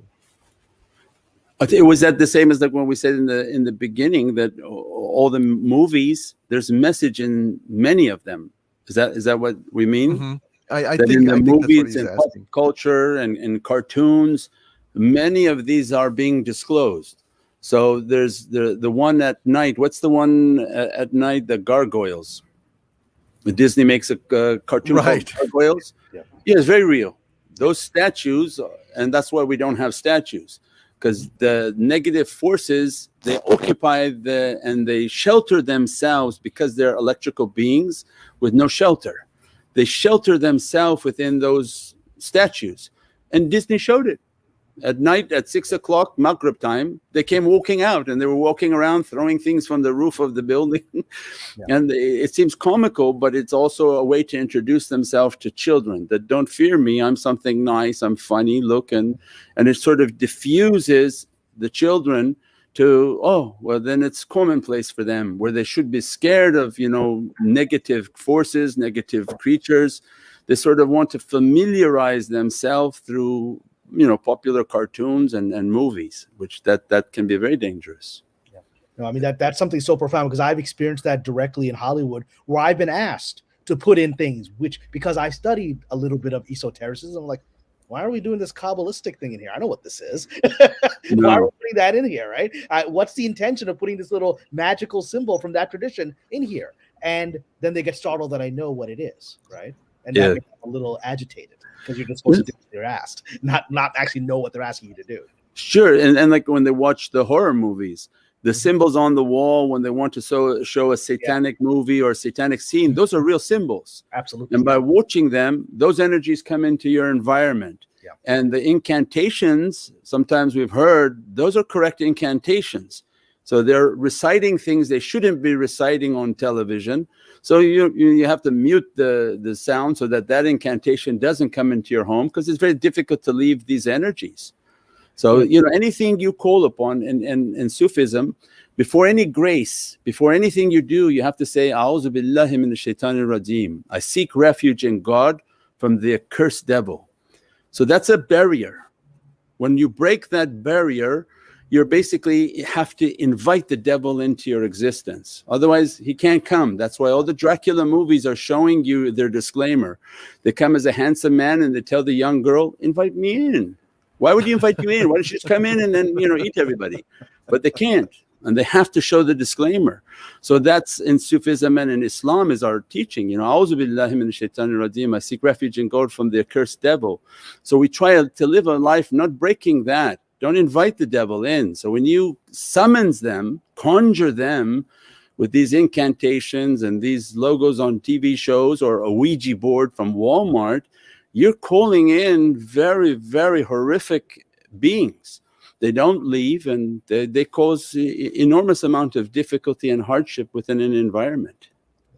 Sheikh, two very quick things I'll say. One is that I was in contact with the director, William Friedkin, of director of The Exorcist. And it's interesting because Friedkin is a believer in God. And he's actually a believer in exorcism because of his experiences on that film. You know, most Yeah, people on in that show. Hollywood, they're like atheists or pretend to be atheists. But he said, no, I experienced actual spiritual horrific activity on the set of that. I know that this is a real phenomenon, and Wow. I've brought it into this world without realizing it. And then there's that very famous movie Nosferatu, which is the silent film of vampires. And I learned this, and I was shocked. Someone who is in the spiritual community told me Nosferatu, the producers of that, were involved in an esoteric group in Germany, and the horrible vampire image was actually crafted upon the Jinn that they worshipped, and they Oh, wanted wow. to use Nosferatu as a way to bring that being into the physical world. Yeah, That's we why have we have talks now on the secret of manifestation. Mhm. So it means that we're a very powerful creation, right? So we have the ability by God's grace to manifest. So manifest ourselves or manifest no, other manifest beings? everything. Everything is Ah. manifesting. So we'll go back to the beginning. Me and you are on an island, and nothing's been created. And by inspiration, God gave us a hand and thumb, and you draw a circle. As a result, I go and build that circle. So now that which didn't exist begins to manifest onto this earth by inspiration. So all these buildings all around us and all that we've made came from where? It's beginning to manifest from our power to bring that. Otherwise, if we didn't have a thumb and God didn't put the inspiration, we'd still be living on a dirt island. So all of these things are manifesting by our power. Well, the devil knows that. So he wants us to manifest our worst desires, our worst things. So when somebody makes a horrific movie, a horrific demonic movie, the devil's inspiring him because he knows we have power. Manifest it, manifest it. And anything that you conjure up, it now is a result of manifestation. God brings it into existence because it can't exist without God saying, oh wow, I've never seen that before. That is interesting because I've been asking this question, Cameron, haven't I, on these live streams that I've been doing about, is it possible that, you know, a lot of times people ask, why don't these, you know, why don't we have more photographs of Bigfoot? Why don't we have more photographs of you know, UFOs and everything else? And is it possible that, you know, the witness in each case has in some way temporarily manifested this kind of thing without knowing that they did or how they did, and it doesn't really have as high a level of reality as they do, and it rapidly dissipates. Is that possible, Sheikh? That's something different. But those Bigfoots are jinn. But what we're bringing out now for you is that we have the ability to manifest. So when we're making these shows and these demonic creatures, they're manifesting now. Yeah. As a result, they're now onto this earth and they've come into this plane and into this existence. You can't draw anything that God hasn't already had. So we're manifesting all these things. You know, there's not a horror movie where God looks at it and says, what is that? So anything you've seen, it's when already been in the program, and the program, whomever is conjuring it, is bringing it into this dimension. So we have a very powerful ability, and the devil knows that, right? So then what's going on with Instagram? So the bad desire of somebody that used to stay dormant, oh, I don't want to do that, I don't want to do that. He comes and whispers, no, put your image out there, what you really want to be. And all of a sudden this image appears, this person appears, unclothed person appears, start doing all these bizarre things that wasn't them. And that now has so much power that it destroys even their own being. So there's a very real power of manifesting, and that's what's happening upon this earth. And people are manifesting all their worst characteristics, and they're bringing it into this plane. And they can manifest the creatures, these demons, and conjure all these different types of things. So then when we understand how powerful the human heart is and the human soul is, that's why then to bring it towards the divine and the divine manifestation. That when you meditate and you contemplate, and the Prophet taught that everybody will take a companion into the grave. And what is that companion of yours? And the companions, the Sahabi and the companions of the Holy Prophet asked that, what is that companion? He said, your deeds. If your deeds were good, he'll appear to you as a very beatific, angelic reality. And you'll be astonished and say, who are you? He said, I'm your good deeds. I'm here to accompany you in the difficulty of the grave. And if the deeds were bad, it manifests as a horrific creature and says, I'm here now to accompany you in the grave. So it means that's the manifestation at death. But that every moment in our life we're manifesting that being, either it's a good or it's a bad. So the more we do good, the good being is praying for us, is sending us lights, inspiring us towards goodness. So that's a very important reality, and why we do good and do good now, so that it will begin to guide me and inspire me to goodness. But many traditions have the reality of manifestation. They would conjure up many demonic beings, and those beings would come into this plane and do what they do. And so we're a strong and very spiritual reality, humans. See, this is what the Sheikh is saying, goes back to, I think, one of our earliest talks on piercing the veil, which is that it's, remember the tulpa we talked about within the Tibetan Buddhist tradition, being projected by the imagination? This is exactly what he's talking about, that we as creations of God can reflect his creative ability, and what we imagine becomes real. And our ethics and our energy create a reality. That's an actual tulpa. That it could be.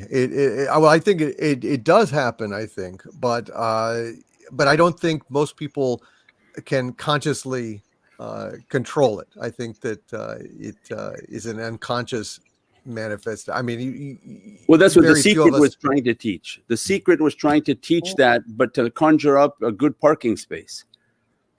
Yeah.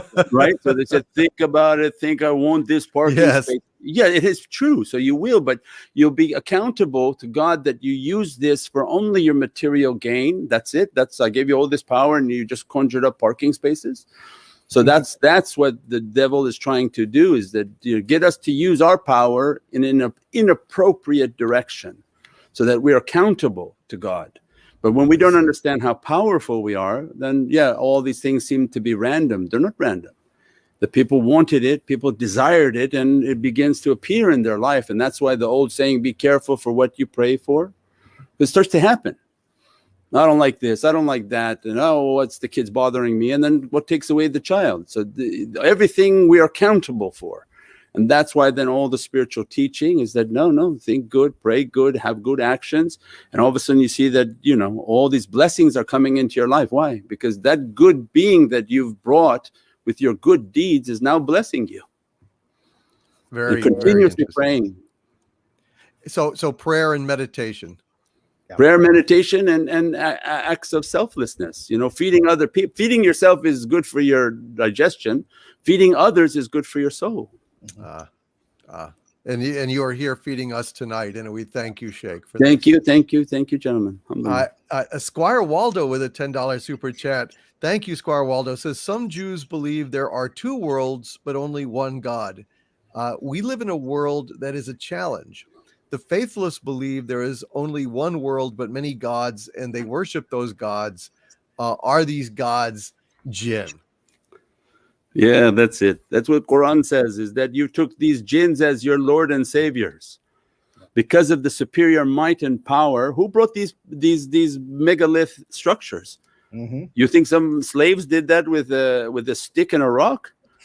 But these were the jinn entities that would show their power and their superiority, and as a result they were bowed down to. And what they wanted was the worshiping of people. And they say, they're aliens from many thousands of years. They live for thousands of years. Their life is 4,000 years. So these manifestations and all these things that we're seeing, that's from their reality, and that's their existence and their power. And the importance of how to manifest our good nature and our good character is the immense reality of our being. How to bring that about and how to bring that energy about. Excellent answer. Thank you, sir. Narat Anaxaman Bear with a $5 super chat says, what a great episode. I'm looking forward to many, many more. Thank you, Narat. I appreciate that, my friend. Lord of the Eagles Reaches with a €5 super chat. Thank you, Lord of the Eagles Reaches. Says, need more of these chats. We are all the same, different paths, same destination. Well, that's part of what we talk about here. Thank you, Lord of the Eagles Reaches. Douchebag Kylo with a $4.99 super chat, referring to Kylo Ren. We don't love the Disney sequel trilogy for Star Wars around here, Shake, just so you know. Okay. And we can talk about it in 1 second about how Disney took, for those kinds of agendas, changed a heroic story into a dark story. But let's answer the super. Sure. Yeah. No, that's a good. I'd love to talk about that. The one thing that I forgot about what the gentleman asked about the gods is that that they come to make themselves to be worshipped, and that the belief that there can only be one God, because there's a circle. Our existence is like a dot. So it says, much as you zoom into the dot, the circumference can expand infinitely. So all of this existence is but a dot for God. Yeah. No matter how big we think we are, it's just one dot. And then take that dot and look at a microscope with it. What happens? The circumference of it begins to expand.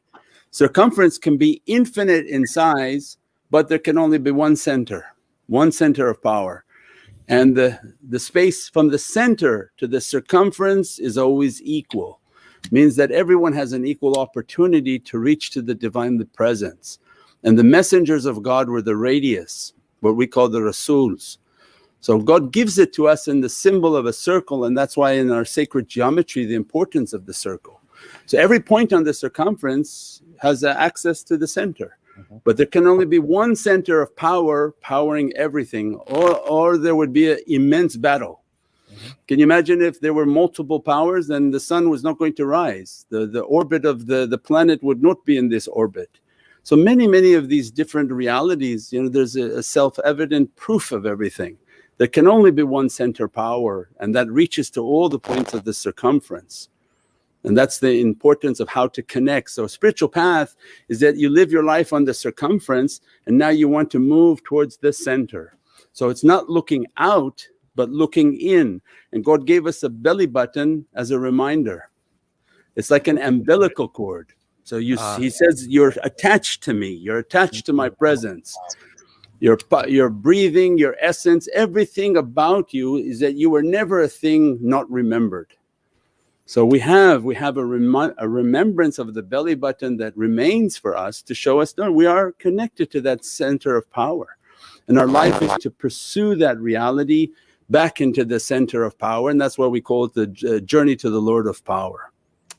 Because the closer you go closer to the center, the sheikhs who go closer to the center, they have more knowledge, because the one who holds the center holds the knowledge of all realities. Right? Yeah. If we're only on the outside, we don't know anything. We just know my own point.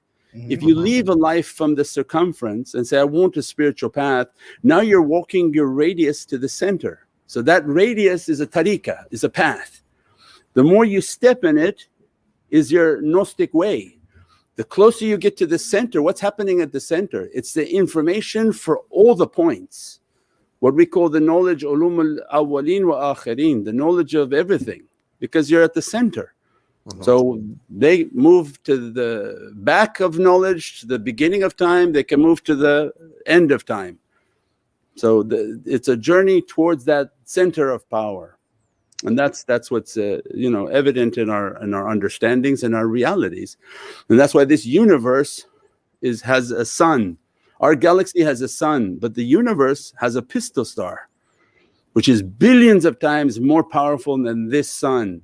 And it comes like a circle with a power source. And that power is reaching to everything. That sun's ray is reaching to all the galaxies, all the universes. It's a lot to process. It is. Kylo was asked. Yes, we should answer Kylo's question. Any truth to the notion that we each pre-selected our respective lots in this life, that we each chose to live our own lives for some reason? Almost like a question about karma in the Vedantic tradition. Yeah, I think we talked about it in the handicapped child. Yeah. Where we have a day called Alastu bi Rabbikum qalu bala. On a day of promises, God said that this is your destiny. Are you accepting it? And we said, Bala, yes, to the Divine, the Presence.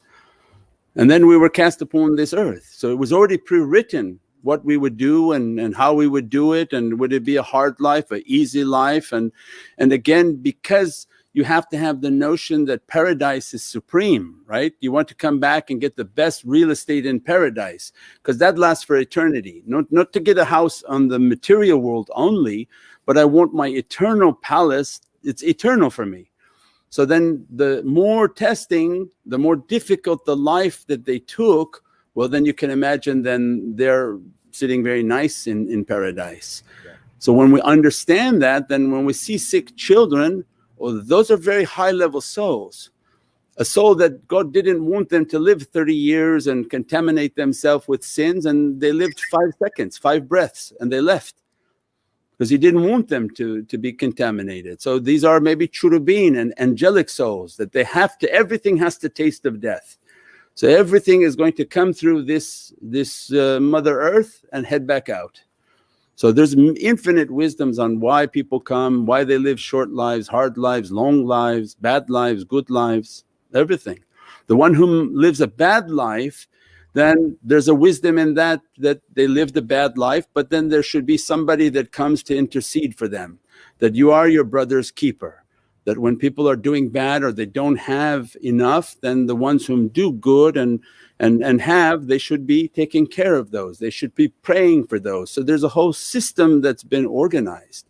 It's just a matter of everybody, trying to build themselves, and this world will be a better place. But when the haves don't care about the have-nots, then it looks like, yeah, horrific world, but God didn't make that, the humans did. Mm-hmm. They didn't want to come and take care of anyone, but that wasn't the rule that they signed up for. They were supposed to make it and feed everybody.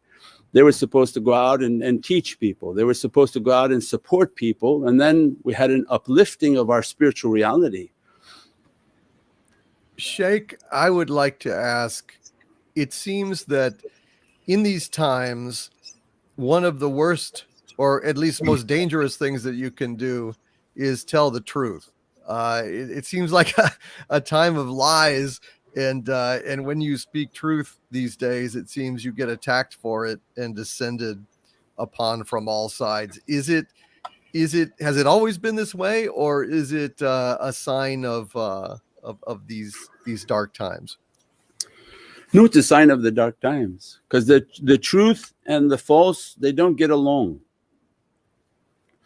So the Quran says the truth comes and the falsehood perishes. So it means things that are of a false nature, they don't want the light of truth. So if we teach by the world of light, that let's say you build yourself and you're luminous like a light bulb. Well, you go into an area of people whom are filled with badness, you're burning them. So those are the Dracula movies. Mm-hmm. Mm-hmm. Why doesn't Dracula go into the sunlight? Because he operates within the darkness, yeah. And the sun burns him. And that's why in all old caricatures, Europe and Middle East, saintly and pious souls, their heads were illuminated like suns, because their heart is lit, and as a result it shines upon their face like a sun, like a moon. And that light that illuminates is like the Dracula movies. Everything, people doing bad, they don't like these pious people. They don't like the light from them. It burns and agitates all of the creatures that are occupying them, and that's the difficulty. So first we have to understand we're like a bus, that you're not alone in your body. You have a soul, you have an ego, and most likely you have picked up many jinn beings that are living within you, right? You haven't vacated them, you haven't thrown them out, you haven't done any spiritual practices. So imagine having a house in a nice area and you left your doors open all day long. Well, you'd have probably 50 homeless people living in the rooms. Mm-hmm. Then you're surprised you have difficulty eating, and somebody's bothering your children, and they're stealing your items. Well, because your home is not locked. So God's like asking us the same thing. Your heart is not locked. Your body, all these spiritual creatures are entering into your body. Everything you listen to brings spiritual energy. Everything you watch on TV brings spiritual energy. You walk into the malls and downtown areas and all these horrific things, and all these spiritual energies come, and people don't know how to cleanse their energy anymore. So they're like a bus filled with all sorts of unwanted passengers. Two questions very quickly. One is from a super chat from a friend of mine, Dayhawk666, also known as Goody Goody Dayhawk, formerly in another life. And he says, what do you say to someone like me who doesn't know one's purpose in life and why they are here? Well, yeah, the teaching of the prophetic reality is you have to know yourself to know God. So once we take a path in which to know myself, means I'm going to reflect inward, because everybody's searching for God outside. You know, everyone's running to this place, this assembly, that location.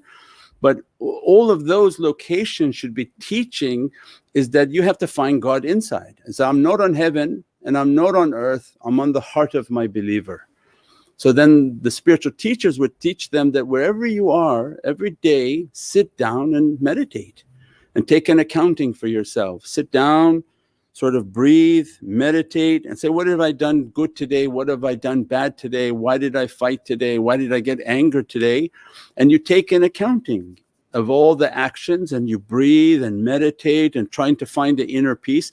And we have much more detailed practices, but this is only for just a 2-minute answer on television.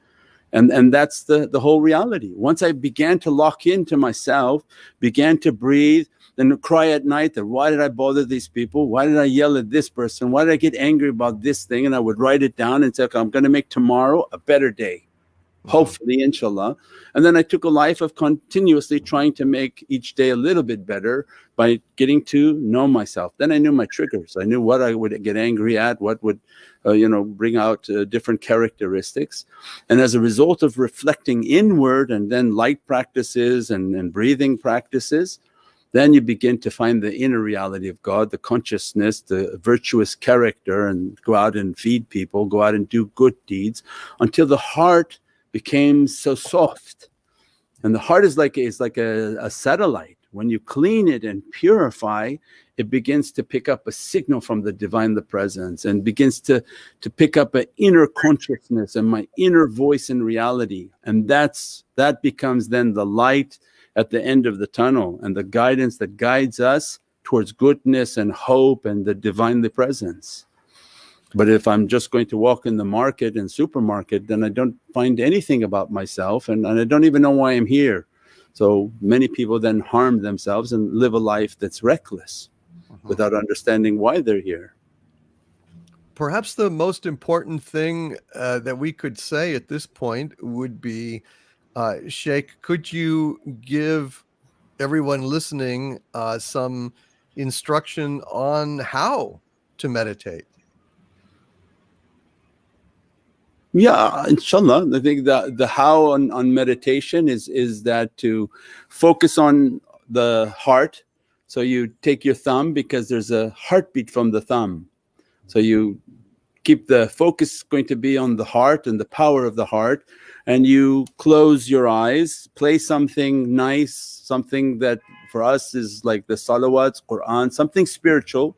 If you want classical music, something that brings a sense of soothing and relaxing, and you visualize yourself in a space of light, and that light is in front of you, from all 6 directions is light. And then asking God that I'm asking for your light, I'm asking for a connection, I'm asking that you take away difficulties from me and fill me with light. And I just start every day 1, 2, 3 minutes of just breathing and listening to these beatific sounds. And why we don't meditate in silence is, as soon as you sit and try to meditate in silence, you begin to hear whisperings about this problem, who did this, who did that, go get a sandwich, go get your email. And we call the whisperer that doesn't want us to reflect inside. So you play something nice so that you feel that sensation within your heart, something beatific. And then visualizing yourself in this ocean of light from all directions, and then just breathing and breathing in and out and letting the energy to enter the heart, and not for too long that you get sort of tired from it, just a few minutes every day until it begins to settle in and feel an energy. And then you also do an accounting that at night, that what did I do? What did I do to disturb that energy? Who did I harm with my person and with my tongue? And that way we can also correct our character, because just meditating with bad character and repeating the bad action every day also takes away and diminishes the blessings and the benefits. So every night I take an accounting that who did I disturb, who did I bother with myself, with my character, with my actions, and I try to make tomorrow to be a better day. And then just slowly meditating and trying to make that connection. Excuse me. The concept of a sheikh, that people who understood and began to build themselves, the concept of having a guide is that I needed somebody stronger than myself to calibrate me and to accompany me on this journey. Then they seek out their guides, their gurus, the sheikhs, so that they can accompany them and not to be lost by myself, because my coordinates will tell me this thing, but my sheikh's coordinates may be this way. That I have to be able to balance what is the sheikh's guidance and what am I thinking and why are they off. Maybe what I'm thinking is very egotistic and the sheikh is thinking more that what I should be doing and how I should be directing myself, and then that becomes the reality of guidance and all the teachings and the talks and all of the activities, so that I can coordinate myself to a higher plane. And then the chanting, the breathing is so that I can raise my vibrations. When I begin to raise my vibrations, then it becomes a great attack against all the lower vibration and the bad energies that are trying to attach itself to myself. And that's why the mantras and the chantings, so the vibration becomes stronger to push away all the unwanted passengers that my body is trying to get rid of them and sort of evict them, but they're not leaving. Yeah, Sheikh, is there any particular manner of breathing or just normal breathing? No, we have it, it's very in depth, but you breathe out and in, and we have a whole system of breathing and chanting through the breath through the nose, and pushing out and breathing, locking the tongue, trying our best to breathe out the negative energy and breathing in the energy. And the more that we can restrict, most people will start, because if it's too difficult at the beginning, and then you slowly make it a little bit stronger. If you breathe in and out, it's okay, but it never really becomes powerful. But that you do it at first just to get used to breathing. Once you're used to the concept of meditating and breathing, you actually breathe, and you breathe the name of the divine Allah, and you breathe in. And Allah is the name for the divine for Christians in Arabic countries too. So it's not just specific to Islam, but it is the divine word for God, which we don't have a plural. Allah is not plural. So we don't have God and gods, it's just Allah Azza wa Jal and Allah. So when you're breathing in with that mantra, you're breathing in that energy.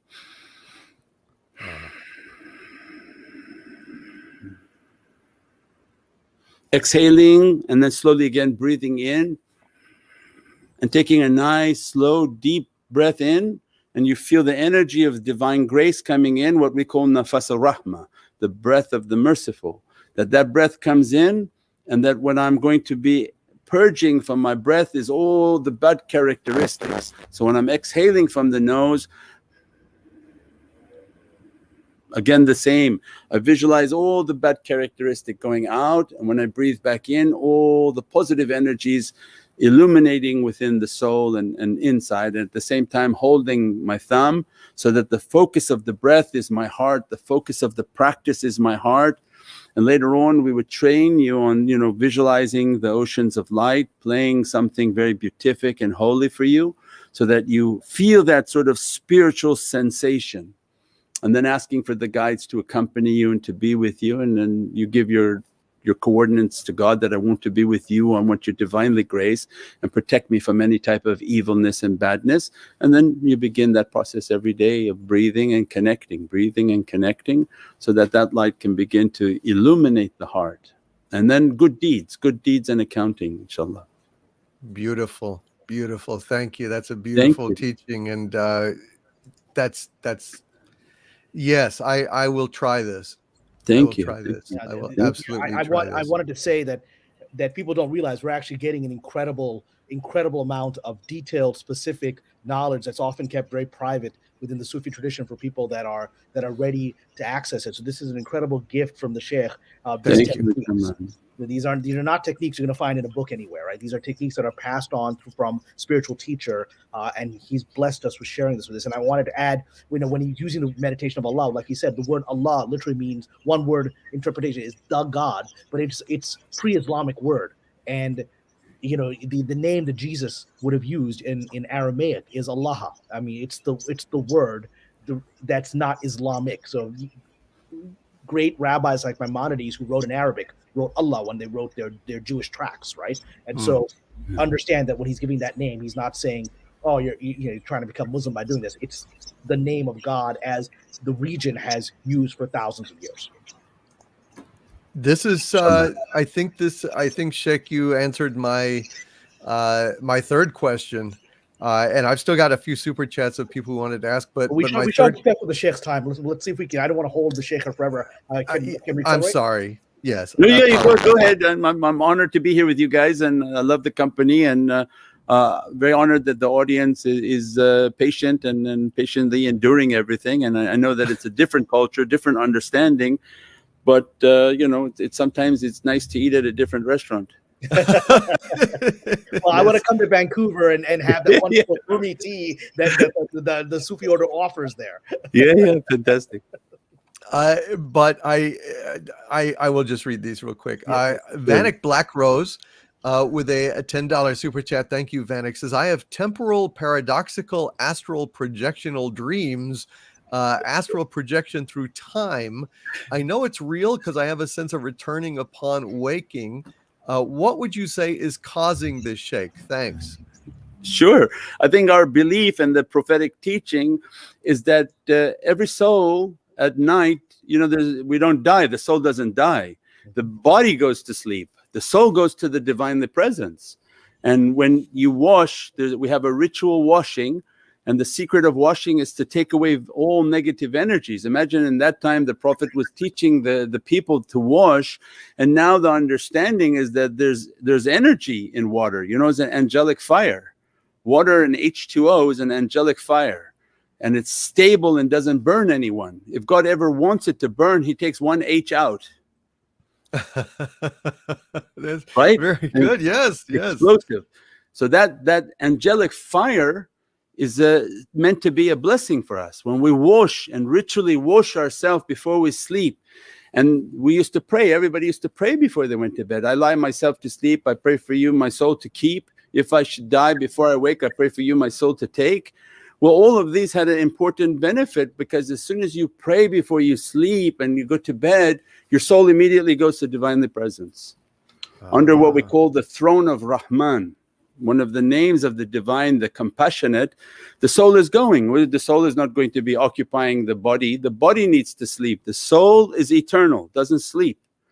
So that will explain many different realities. Once you're on the page that your soul doesn't sleep, so you ritually wash at night, you do your prayer, your soul goes to divinely presence.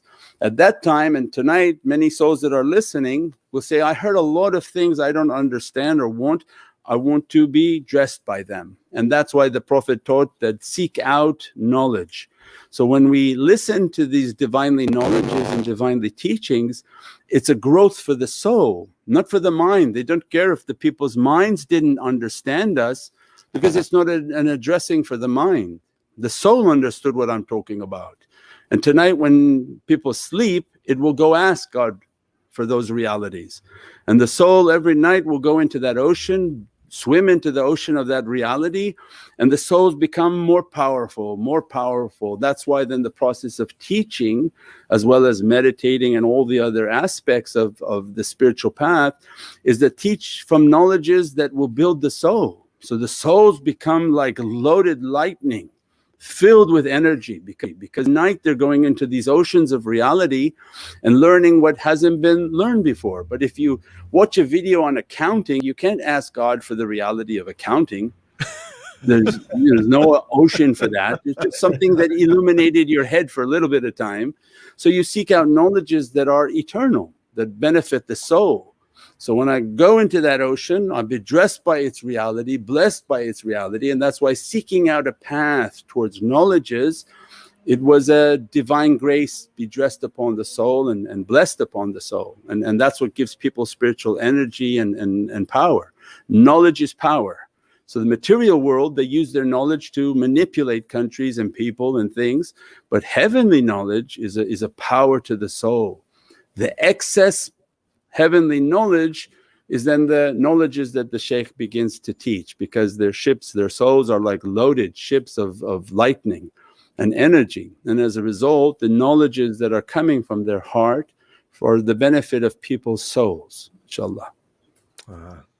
Beautiful. Because one of the things that I had sent was a question: given these darkening times, what can we do to internalize the peace of higher understanding from the mind into the heart, where it can lodge and take root? Which has been my problem, because I have had a great hunger for spiritual knowledge, and I have studied, and I have read and worked and reflected on, but not had a regular meditation practice.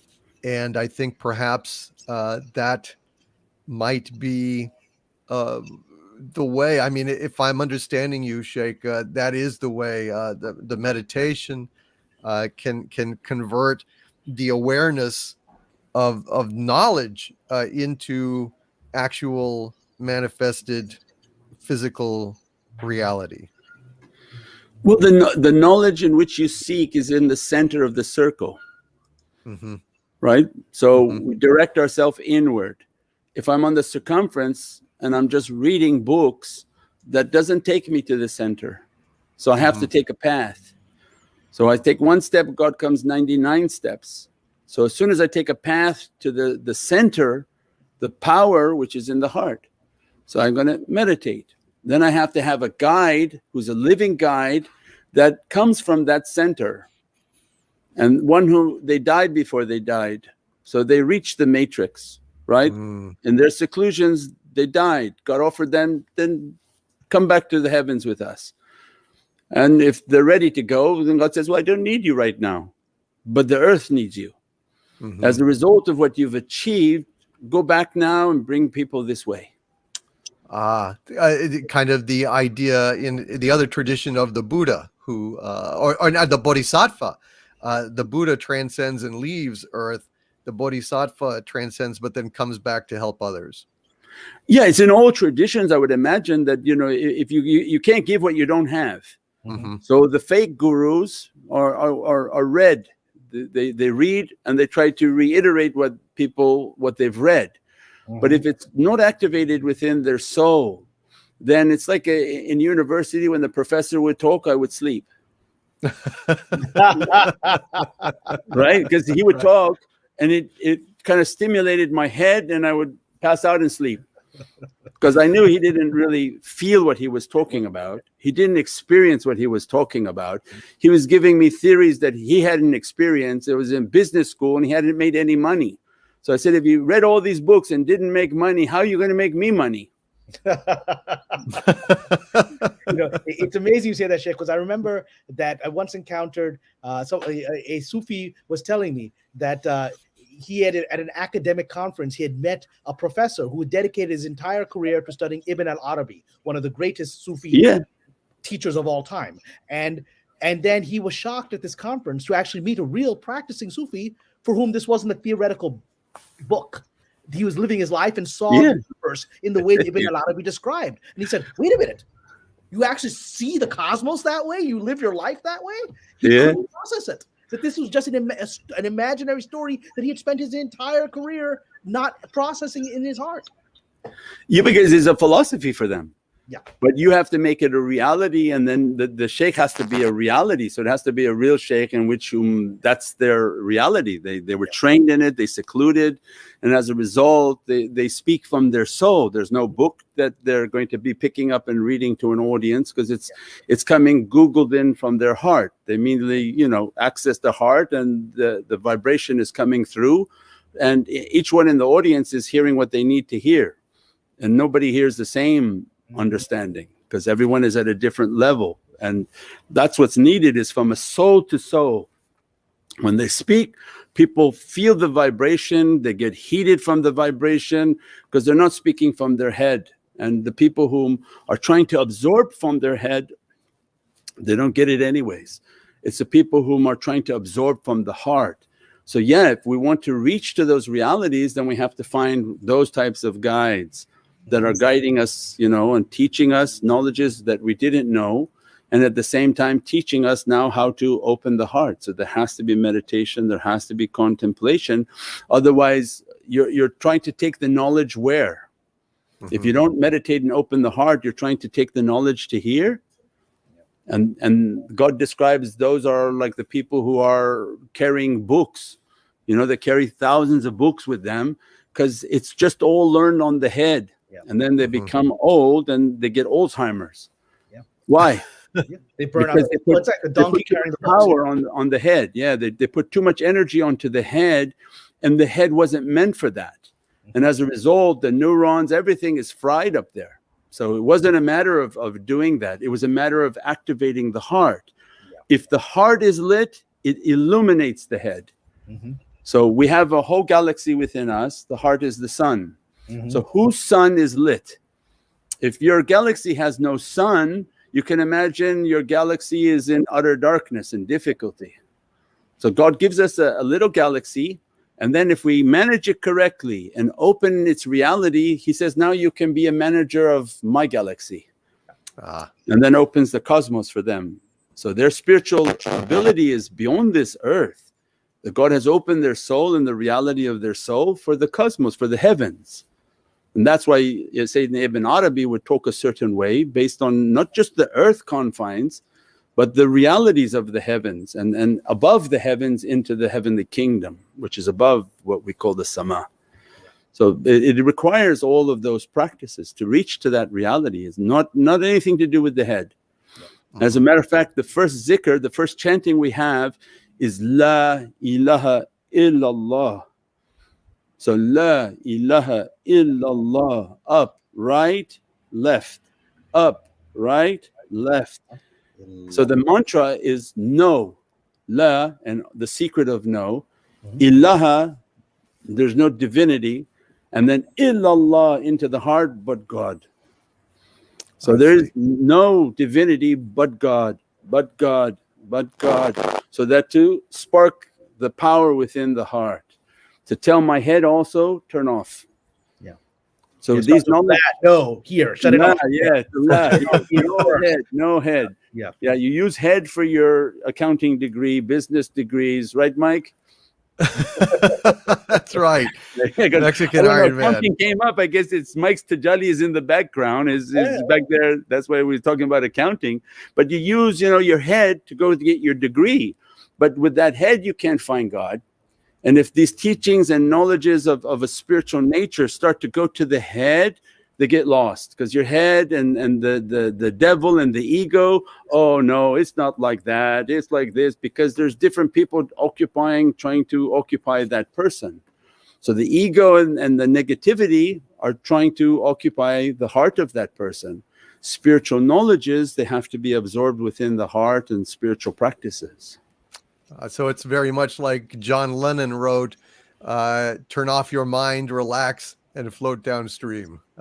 Direct experience rather than mental. Because they were going to the Maharishi.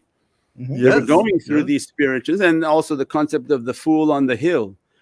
that the sheikh is the one who lives above and watches and sees all the sort of chaos of the material world. So a lot of these people were trying to sing about their understanding and what was happening at that time, and trying to reach towards some sort of spirituality. I love that. I love that. We have got just a few more here. right. SHS Rebels 08, thank you for the toast, the super sticker there. It's very sweet of Yeah. you, SHS Rebels 08. And Kit Kat says, with a £5 super chat, I'm hugely enjoying all this philosophical speculation. Love this program. Thank you, Kit Kat. Thank you very much. Well, I would like to address that. Thank you for saying that. But as the Sheikh himself has just said, it's not speculation. That's from the mind. He's talking about experience. He has experienced this. This Yes. is his experience. Yes. Yeah, we don't talk from a philosophy. These are the experiences of the sheikh and what they see and the dimension that they operate from. Otherwise, they couldn't give guidance on something that they don't understand. So the concept of guidance for them is that's their life, that's their realm, that's the realm from which they speak and they teach. Yes, and that is one of the reasons why we're so fortunate to have you here tonight, telling us these things and sharing with us these insights. Nicholas Horton with a £3 super sticker saying, "How's it going?" I think it's going good, Nicholas. But you tell us, are y'all enjoying this? I hope you are, because this is a very unique opportunity. And Loquacious Primate with a $10 super chat. Thank you, Loquacious One, says, "Thank you for the wisdom. The Sufi tradition has interesting, unique aspects, but also seems like another path up the same mountain, converging on the same ultimate wisdom, consciousness, and way of being." Well, there are many different approaches, spiritual traditions, but they all do seem to have a lot of them have a core of similarity, which I think is the divine. There's a very famous hadith or oral tradition of Prophet Muhammad, peace be upon him. And please forgive me, Sheikh, if I'm misquoting it. Please correct me. Sure. My understanding of it, the hadith is that he said, there are as many paths to God as there are the breadths of creation. And I hope that was a proper relaying of it. Correct, very correct, mashallah. Very well done, Cameron. Very nice. Well when done. you have a teacher there, you can't mess it up. You No, can't. I know you were. We didn't see you sweating though, so that's very good. I'm very proud of you. And Market Ashmed, thank you for the Duma corn.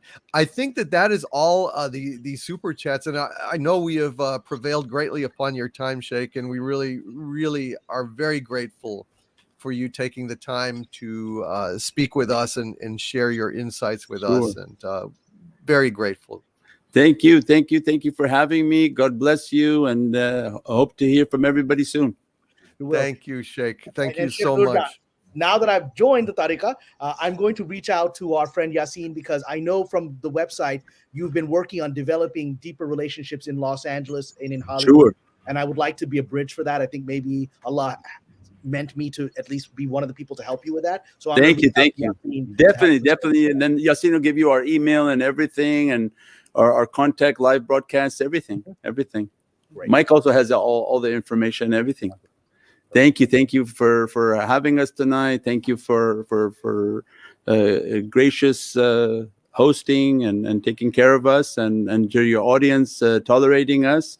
And God bless everyone, and whatever path they're taking, pray for us. And inshallah, we meet again in the world of light. Thank you so much, Sheikh Nurjan Miramadi. It has been a joy and an honor. Thank you, sir. Thank you, sir. Thank you, sir. Thank you. Wa alaikum salam wa rahmatullahi wa barakatuh. Assalamu alaikum.